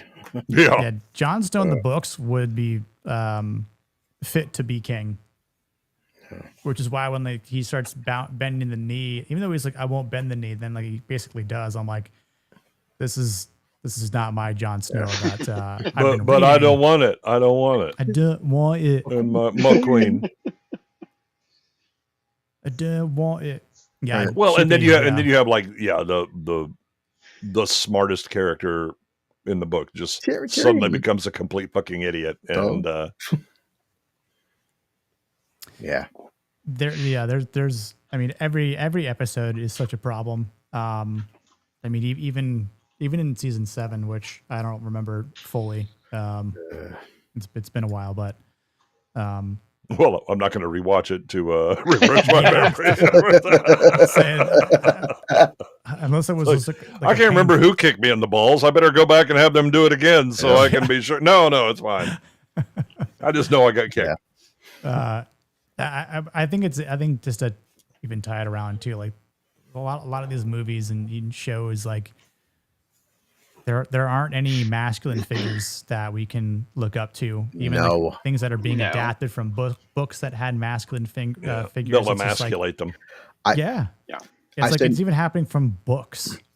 No, I've said, Nick, since I've started YouTube, the most dislikes and comments I've ever gotten on my channel was when I called Joel in season 1 a fucking pussy, because in the show, he's having PTSD, panic attacks, and crying. Have you played the game? Yeah. And people fucking slayed me like you don't understand PTSD. I do for certain characters. Joel from the game doesn't have time to start having panic attacks, start whining and bitching. His daughter was gunned down in his arms. He survived a zombie apocalypse for 25 years. He has done some heinous shit. He's done, in the show, as Ellie's girl boss and Joel around it, he's crying, and people were just nailing me in the comment section. I'm like, wow. And it's the most dislikes my videos I've ever fucking gotten. I'm like, because like God forbid, I wanted a masculine, stoic, badass Joe, not a Joe who's crying and wanting to feel sorry for himself. Yeah, I mean the appropriate response to anybody that goes, "You don't understand PTSD," is Joel doesn't either. Yeah. The Doctor Who cries every episode now. That's their thing. Yeah. And then even probably because they keep showing them the ratings. In season 2, guys, what I want Joel for season 2 is to be in therapy and start fucking crying. And I want Tommy's wife to say, okay, well, Ellie and Dina go into a warehouse. It's different if you and Joel were do it. How? Because Tommy is ex-military. I'm sure an ex-military guy knows more than a fucking 18-year-old girl who's never seen combat experience. Yeah. Oh, we're talking about therapy, kind of like when Kingpin went to therapy, right? Well, I mean, I don't know why he's going. His trauma has already been removed by Echo.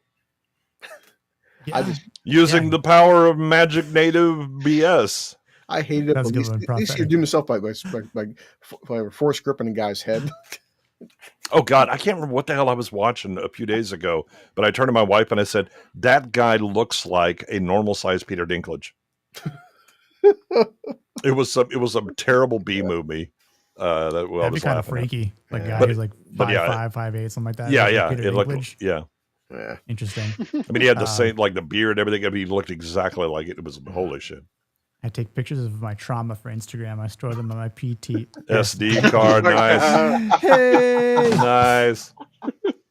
I hate Gord so much. He's gonna be on next week talking about John Wick. Should be a good time. Oh Christ! I need some alcohol for that. So will Zach's. So it's gonna be a fun time. You know the I don't want to get into Daredevil, but the one thing about the finale was like. At least Punisher was fucking murking guys. The only good part about it, and again, like the one good part doesn't make the entire thing good, but the one good part that was nice to see was like, oh, there's someone that actually is masculine and does the shit that needs to be done. And like, even when he's like, come on, Red, do it, Red. Like, go fuck these guys, Red. Like, are you seriously gonna do this shit right now? It's like, they're not worth it. Yeah. They're not worth it. And it's like, no, they are worth it.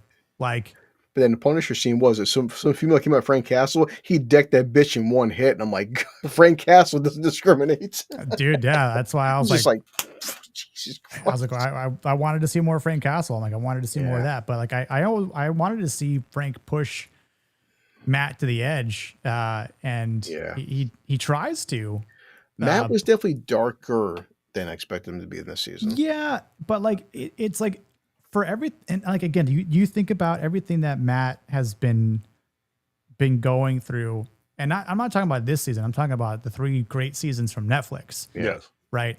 because we the actual Daredevil show, right? The actual Daredevil show that we appreciated, because all that context is meaningful. But when we get this slog of a shit show, and a year passed, and he's like, oh, I gotta hang up the mask and the sticks. It's like the moment that everything happens where you just got shot trying to save Mayor Fisk for some dumb reason as well.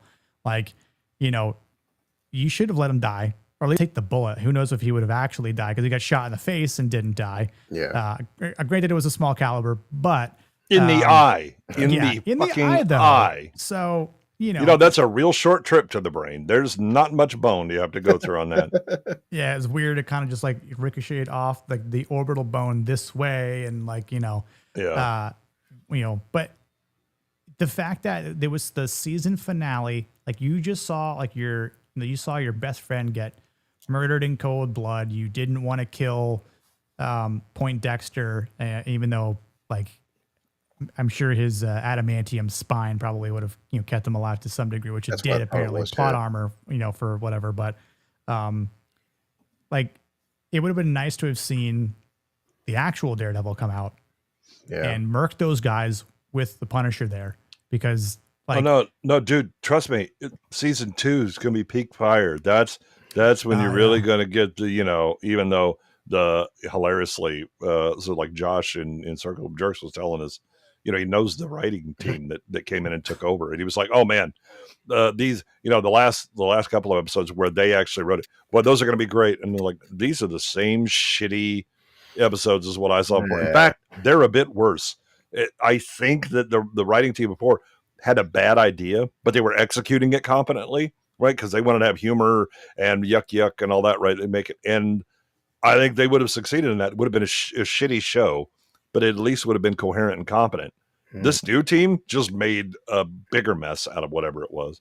Oh yeah, the writing is so disjointed from episode to episode. Well, it's because they're hacking up the episodes that existed, right? Exactly, so they told us, "Oh no, we just dumped those episodes for that prior thing, and we brought in this new team to do it all." Right? That's not what they did. They kept the episodes that were already shot, and they just re-edited them to try and fit this thing, right? And it's why it's a choppy mess. But the last 2 episodes, those were done completely by the new team, and they are as shit as the rest of the thing.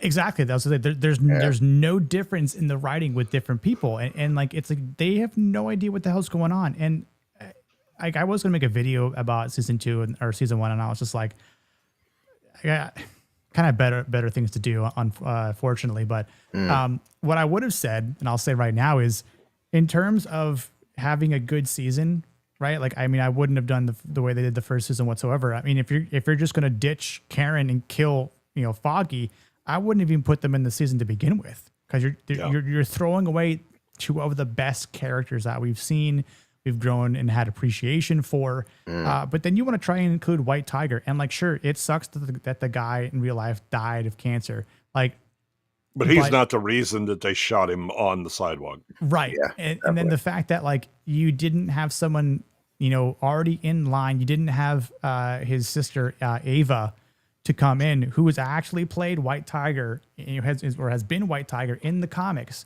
Yeah. She's nowhere to be seen, but you introduce her, his niece, who was like, I don't know, 4'5" or something like that. And like I believe she's also White Tiger at some point as well, but she's also a lot taller. She's like 5'6" or 5'7", I want to say, in the comics. So it's like you're not even being canonically correct here from the source material. And I only say that because, again, we don't want, as I forgot who said it earlier, I don't want to see another. I think it was Jamma that said, like, I don't want to see another scissor kick around the legs, flip twist thing. Yeah, it goes to armbar. Like, I don't care if it's a magic amulet or not. Like that, it just wouldn't What the work. fuck does his magic amulet do? Does it get him like a special discount at Costco or something? Because it damn sure didn't stop him from getting shot in the head while he's just out there in his jogging suit. The one thing it doesn't do is make him bulletproof. Yeah, we know what it doesn't do. Yeah, he can't hear someone coming from out of the bushes. But that's something I believe he's supposed to have amplified is the hearing and whatnot. Well, Rick may be right. I mean, We Built This City may have been playing while it was happening, and he couldn't hear the people sneaking up on him. Does he love that that cause they could easily make his niece? Yeah, exactly. And I don't know if they would ever debating and including her in the Young Avengers, because that's exactly what's happening with that stupid rumor of. I mean, I don't think it's a rumor by any means, but because I actually believe it. But that news of Jeremy Renner only getting half of what he was offered from season 1. It's like, so you're taking the man who played Hawkeye, did it well, and you're taking him out of his show technically, but you're gonna make. I like the fact that Jeremy's like, I didn't ask for a fucking pay raise. I just wanted the exact same pay. You wanted me half the. It's like, damn guys, right? But you think I got ran over? I'm half the man now because I got ran over. So you're half the pay. Yeah. Like guy literally lived. It's a miracle he's alive. It's like you guys spent $350 million on fucking Snow White, and you can't give Jeremy Renner his pay. Really? Well, that's why, because they sent that much money. Point. But and I think the hilarious thing is the whole we must have female superhero stuff or whatever is because Kevin Feige panicked when Wonder Woman did well. How about that Wonder Woman 84? Whoops. But again, we haven't seen Ironheart yet. That's going to turn around, guys. That's peak fire. Boy, we're so back. But I think the thing is this it demonstrates one of the real problems with exactly. It demonstrates one of the real problems with studios and studio execs or whatever. And actually a lot of people in different industries and occupations, they are unwilling to admit when they're wrong. Yeah. When they've made a mistake and then correct it, right? Rather they think that, that means that I'm weak, and then they'll double down, which only results in shit show and all that stuff, right? It's like the people that are, they're, if I ask a question, I'll look stupid. And I'm like, try not asking the question and see how you look. Right? Because if you're not sure about something and you decide, I don't want to ask the question and do it, I can assure you, you're going to look stupid. Well, since we're asking good one, actually probably many times, like Disney, how many more billions do you have to fucking lose where it's like something's got to change? I just don't understand. Well, I think until the shareholders hold them to account. Yeah, because they've lost how many bomb. So far in 2025, the only profitable film they may make is Lilo and Stitch. But nothing like Snow White, Captain America. Well, the worst thing, and again, it's why the shareholders. I mean, if you had competent shareholders, they would have already dealt with this. But it's one thing to go, okay, we're going to make bombs, and that was unfortunate or whatever, right? It's another thing to make so many bombs that you devalue properties that you have, right? Yeah. And Star Wars is nothing. Yeah, Star Wars. I mean, again, they put it up trying to sell it, and they couldn't get $1 billion offer for Star Wars. Oh, fuck. Wow. That's how much damage. Yeah, that's how much damage they've done to that, right? And the fucking amusement parks are bleeding money as well. Yes, because again, they're destroying the properties they had. So things like Snow White, I don't give a fuck anymore. So why would I go to the parks, right? Yeah. They how many fucking Lion King reboot, remake, live action horse monkey things that they need to put out? Yeah. That just increasingly devalue the brand, right? Yeah. Go look at what Marvel is doing. Oh, by the way, Feige's in charge of all of Marvel. That includes the comic books. Yep. Go look at how those comics are selling. Yeah. And right now, by all accounts, I don't see Fantastic Four making a big profit. I don't see Marvel coming back, at least for like a decade, because you've totally destroyed the interest, and they misunderstood what was going on when Marvel really popped off and was successful. You were at the same time having a kind of a pop culture shift where the nerd stuff was the coolness for pop culture, right? The problem is that those kinds of fads go away. They will find something else to latch onto, right? And they did. You gave them a hell of a lot of excuses to do so, and so they went and did it. So even a great, successful Marvel movie is not going to be anywhere near what you saw with Infinity War, Endgame, things like that, right? That time has passed. And you need to adjust your expectations accordingly. Stop spending $300 million. Yeah, and your spending adjusted accordingly too. Right, because the market isn't what you think it is. It's not going to be $1 billion movies all the way through, right? The days of Captain Marvel making a fucking billion is long over. Yeah, and we can see that though, right? Based on Brave New World and Thunderbolts now. And while I enjoyed Thunderbolts a lot, I need to finish my video. Hopefully I'll have it out tomorrow. But like, while I enjoyed Thunderbolts a lot more than Brave New World, it wasn't, again, like, it's not the type of movie that we're used to seeing in the MCU, and it's not like a lot has been happening in Phase 4, and this is technically what ends Phase 5 with this movie, and Fantastic Four kicks off Phase 6, but because Kevin Feige has done such a terrible job at managing what comes after, or what came after Endgame, and he obviously did a lot of things that none of us wanted to see. He did a lot of things that people were like, you know, trying to go along with the ride of, I forget what the proper order was, but it was like, I mean, Black Panther 2, Love and Thunder, Multiverse of Madness. Like, all these movies had so many problems with the writings, you know, reshoots, new directors, new screenwriters. Yeah, they killed all the momentum. Yeah, people just stopped caring, and and so now what they've been doing with this approach, like the whole no, Kang is going to be the bad guy, but we're going to rely so much on the TV shows. If you ever watched a single TV show, you're not going to know exactly what's going to be going on. But the fact that they tried to, or basically just exile Jonathan Majors, which I don't know. I mean, at that point, I just say replace him. And again, I don't know if there's something in his contract that said no one else can play Kang the Conqueror. The character is tied to him, like much like the X-Men were with Fox. Yeah. So if that's the case, then Feige, you're an idiot. Yes, exactly. You're a fucking idiot for doing that. Like, you hopped on a bandwagon because, oh my God, look, he was in Creed movie and is this and a couple other things. We're going to get him. And it was like, you didn't really bet this guy, didn't you?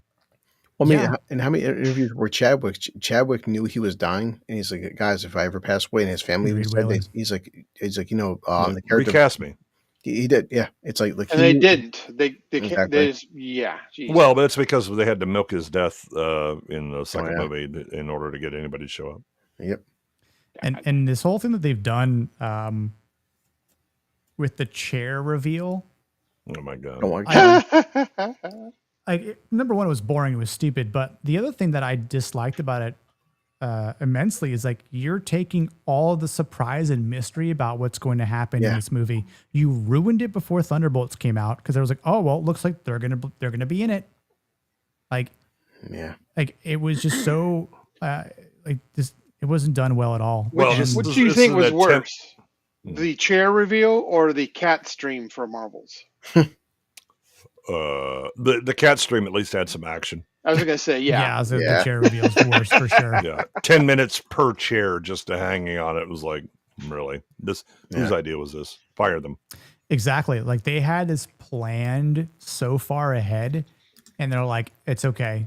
He's gonna rock this, and I thought he would too. I didn't mind. Well, remember the Thunderbolts. This was the slot that was supposed to be the Kang Dynasty. Yeah. We were supposed to be talking about all the hype would have been talking about Kang Dynasty right now, and instead we're talking about Thunderbolts. The problem is, it would just be like, can ants show up and kick his ass again? Yeah, I mean, they so cucked Kang that nobody would give a shit anyway, right? I mean, all he did was fail, time and time again. True. I thought he was good in that episode of Loki. I mean, I just to get a taste of, like, his acting chops at that point. Well, I think he's a decent actor. I think he has a shit role and shit writing. Yeah.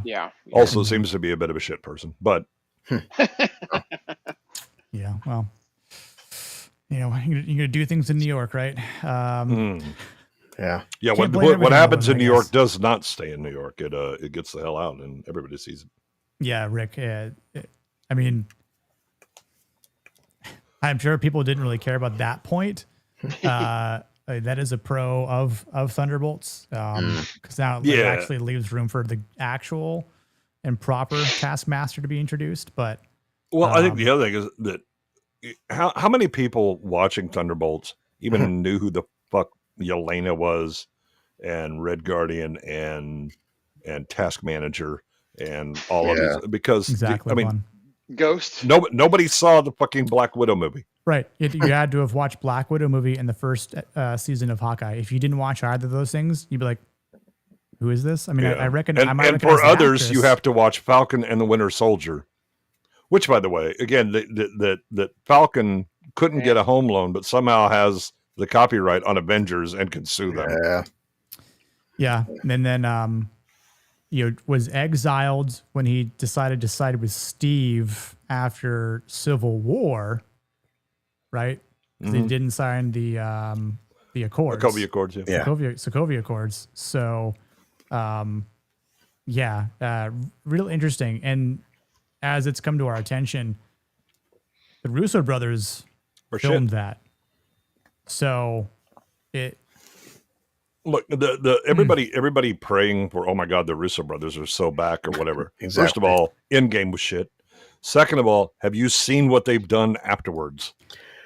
That's what worries me. I mean, obviously, Infinity War is the better of the two. And while I did enjoy parts of Infinity War, that's the problem I have. They haven't done anything good since those two movies. And I mean, I still enjoy Winter Soldier and Civil War, but they were on like that role of, hey, we did Winter Soldier, hey, we did Captain America: Civil War, hey, we did Infinity. Endgame. Yeah, they were also being given stories that were already done. It was, here, do this, right? It wasn't them writing from whole cloth. But now, yeah. Why don't you bring in the Wachowskis while you're at it? They've been putting out fucking bangers since. They haven't. Everyone said Endgame, it was so successful, but it's also coming off the fact that this is supposedly the end of a 23 fucking film build up. And I remember walking by the YouTube channel, the Endgame with my kid. I'm like, man, that was pretty garbage considering it's a 3-hour film with one fight scene. The entire film has one fight scene, and but you got women power poses. I mean, that was peak fire, bro. Said, as somebody who has a massive, incredible Hulk collection, I'm like, boy, and that's whole endless debates. Like, go ahead and tell me what Hulk's arc is in Endgame, besides holding a glove. Destroying the arm that he snaps the glove with, and then even my sister. We talk about masculine men. My sister loves Thor and Chris Hemsworth. She's like, Chris, the whole like fat Thor joke was funny for the first 10 minutes. She's like, by the end, it was painful to watch. Yeah. You know, mom is 65 years old. She'll never read a Thor comic, and she loves Chris Hemsworth. And she's like, "Damn, son, that was bad to watch." She only watched Endgame because of Chris Hemsworth. And she's like, "That's sad." My dad, obviously grew up reading all the old Marvel comics, and Thor was one of his favorite characters. And he was like, "Why did they make?" First thing was like, "Why did they make him fat? Thor's never been fat. He's a god." And I'm like, exactly. I don't get it. They'll do fat Thor, but they won't do like, Rune God Thor, like, more powerful versions of Thor. It's like, and that's why I hated Love and Thunder. What's that? Oh no, they'll never do that. Yeah, that's why they keep taking him. How many movies has he been trying to find himself? Thor has. I mean, all of the Thor movies have been shit. Other than I didn't like the first one, but I understand why people like it. I don't think Thor is an especially interesting character, much like Superman and other things. They're way overpowered and they're ridiculous. But the thing is that his character arc is always the fucking same. Oh, I need to find myself. I need this, that, whatever. And then he finds himself. Look at me. Haha. Next movie. Suddenly he's lost himself again. I don't know if he needs to tape it to his fucking hand or, get like a chain wallet where he can keep his self in that so he doesn't lose it and then have to go find it all the time. But yeah, it's every fucking movie is him just doing that shit over and over again. Everyone knows this. You know how many polls I've seen that people loved the God of War Ragnarok Thor better than the fucking Marvel Thor? Oh, hell yes. Jesus Christ. Well, that's because the actor that plays him is from Sons of Anarchy. Yeah. And Opie, he was great. Fantastic. Dude, Opie, yeah. Opie and wasn't it Matt Damon, right? Matt Damon. Was it Matt Damon in the Ragnarok? Wait, but he was like the joke Loki. The joke. Yeah, the joke Loki. Yeah. Yeah. No, it's a good one. So with the mocap and especially the scene when just when Kratos and Atreus sits down and talks to Odin and Thor, and when fucking Kratos first fights Thor, in that game, holy shit! Oh shit! Yeah, that's banging. That's better than anything fucking Marvel's put out in the past decade. Yeah. Well, and then Zeus, that scene with Zeus and Thor coming into the house and having the drinks or whatever in God of War Ragnarok. Holy shit! And of course, too, and I can see all four actors in mocap, but this is four actors sitting down at a fucking table and having conversations just with mocap suits on. Yeah, and again with great dialogue, with great writing. Yes, things that are missing from Marvel now. That's the one thing that's been. I mean, it's been irritating me for years, and it still irritates me because everybody wants to go, oh my god, it's DEI, it's my politics or whatever. It's not. It's shit writing. Yep. Right. Everything else that they throw up there about, oh look, this is for the blacks, this is for whatever, right? These are the fig leaves that they are trying to use to hide their incompetence. If tomorrow suddenly it became cool and hip and the in thing for Hollywood to be super masculine and totally Chad and all that stuff, oh they would shout, this is the chaddest movie ever, and it would still be written like shit because they're incompetent. What we have in movies now is a competency problem, right? And that goes from fucking sound editing. When was the last movie that you watched that actually had good mixed sound? Lighting. Could I please, dear God, see what the hell is happening on the screen? Yeah. That would be nice, right? ABP2 should not be your goal that you're trying to reach with your cinematography and lighting, right? And then basic writing, acting, casting.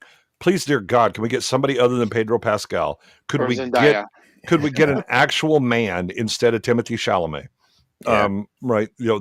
They have the incompetence has gone on for so long because you have incompetent heads of studios who then hire incompetent people, and they will chase away the ones who do know what the hell they're doing. And now you look at studios and they are rotted, right? How are we going to? If they just change the politics, then it'd be fine. No, right? That doesn't change the stunning incompetence that exists, right? And the only way that you're going to clean these out is not fire Feige. It's fire Feige and then come in with a flamethrower and just remove everybody and replace them with competent people. But unless you have somebody at the top who is competent, you're never going to turn it around. I'll say, and good one knows this too. Like, look at characters like, say, Ray, and look at Thor's daughter in Ragnarok. Boy, his daughter was so fucking badass, and she never made Kratos or Thor seem incompetent or and she wasn't shitting on her father. Mm-hmm. She was powerful, but she looked up to her father because Thor and Kratos would still wreck his daughter, but his daughter was good in her own right. Yeah. I was just looking up Logan the Wolf. Well, or the another one that's great is the fan-made Predator film in the Middle Ages. Yes. Yep. Right. And when people were like, "Oh, Prey, we're going to go back," and I was like, "Cool, it's going to be something." Nope, it's going to be shittier than a fan-made movie that was made 8 years ago. Yes. Yeah, this fan film for Logan the Wolf has 5.3 million views, and it came out less than a year ago. Yeah. Choreography is really good in it, from what I remember, and I know people didn't like the Wolverine versus Deadpool movie. I mean, obviously, it was just like a popcorn flick to me. Obviously, there's nothing that was it was super wholehearted there's nothing in depth about it. And obviously, we don't know what sort of meaning it'll the Memberberry harvest has come in. Oh yeah, for sure. That's all it was.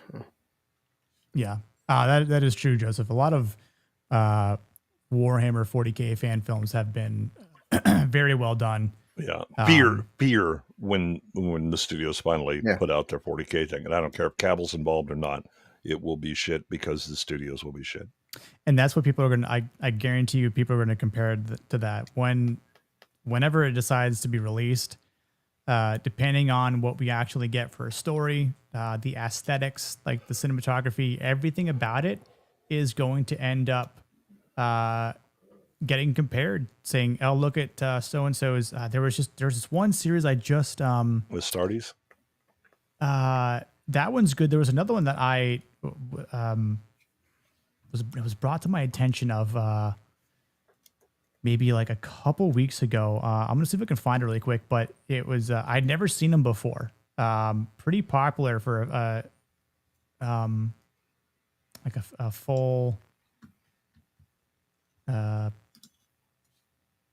40K like fan made series. Let me see if I can find it real quick, but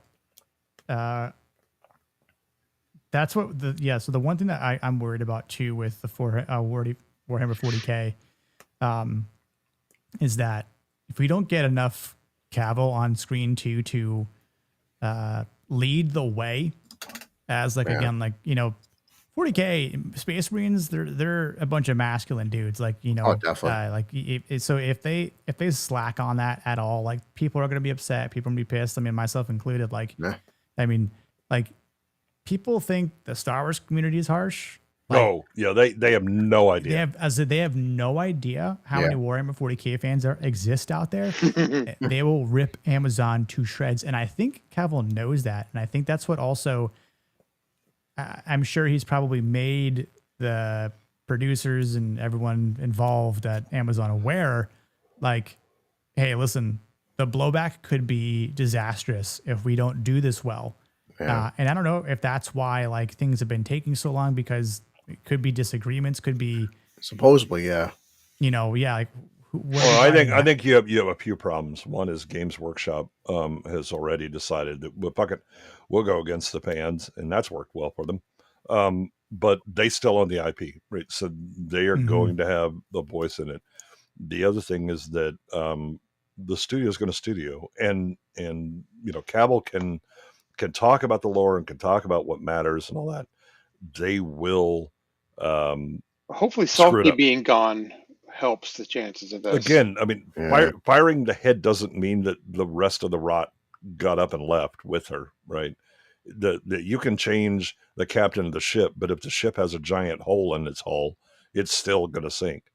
And that's the problem you have, is that you had Sulky had been there for a good long time. She had hired a lot of those people that are under her, right? And they are still there, and they're still going to have her incompetence, you know, because incompetent people don't hire competent people, because it intimidates them and it makes them look bad, and then they're worried about somebody taking their job. But she got fired. This wasn't one of those. Right. You know, but what they didn't do is fire the rest of the all but it does put the rest of them on notice that if they don't produce some results. All it'll take is 5 or 6, 8, 10 years, and then they might come for you, right? This is more like the pickle finger of fate and removing the head. Okay, well, they'll just swap out new head. It's still the same peons underneath, right? It's like federal bureaucracies. You know, oh, look, it's a new head of agency. Big fucking deal.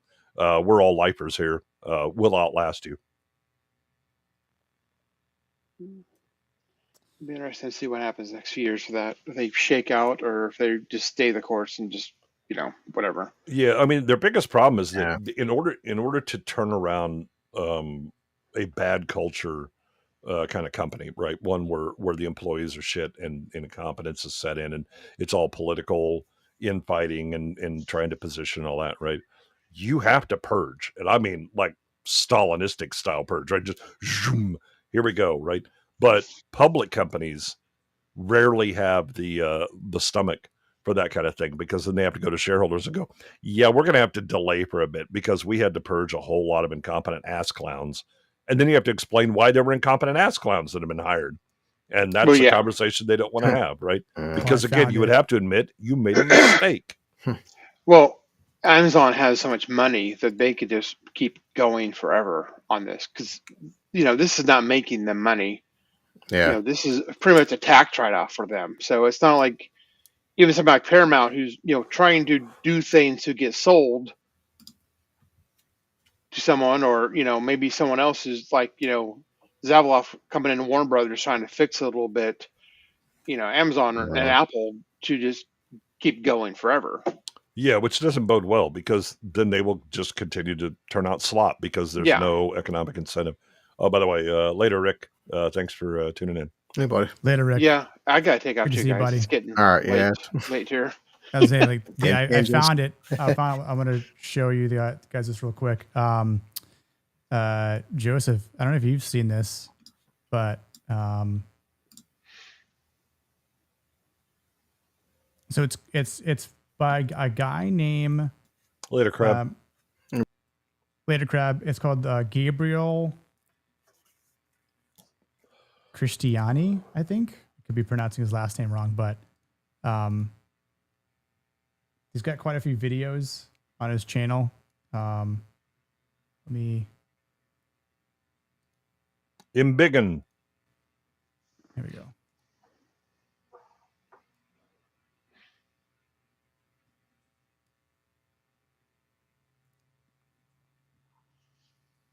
If there's audio, we're not hearing it. Is the audio bad or what? We're not hearing it. Yeah, it's totally mute. Oh, you're not hearing it? Nope. Nah. What the? Behold the power of EV Mux. Why wouldn't it work? Later, guys. Have a good night. Good night, All right, everybody. Blair. All right, Later, buddy. Blair. See you, buddy. Well, I'll just throw the link in the chat. I don't know why it's not working, but Because EV Mux is a tool of the devil. yeah, I'll figure it out. But hey, we'll wrap it up here. So I appreciate everyone hanging out this long. If you did, tuning in for the meat and potatoes of Goldfinger. We'll be discussing John Wick. Baba Yaga. Number 1, Baba Yaga. Next Monday, 9 p.m. Eastern. And looking forward to it. And let's see. I'll play out on this last clip here for James Bond. Who are you? Bond. James Bond.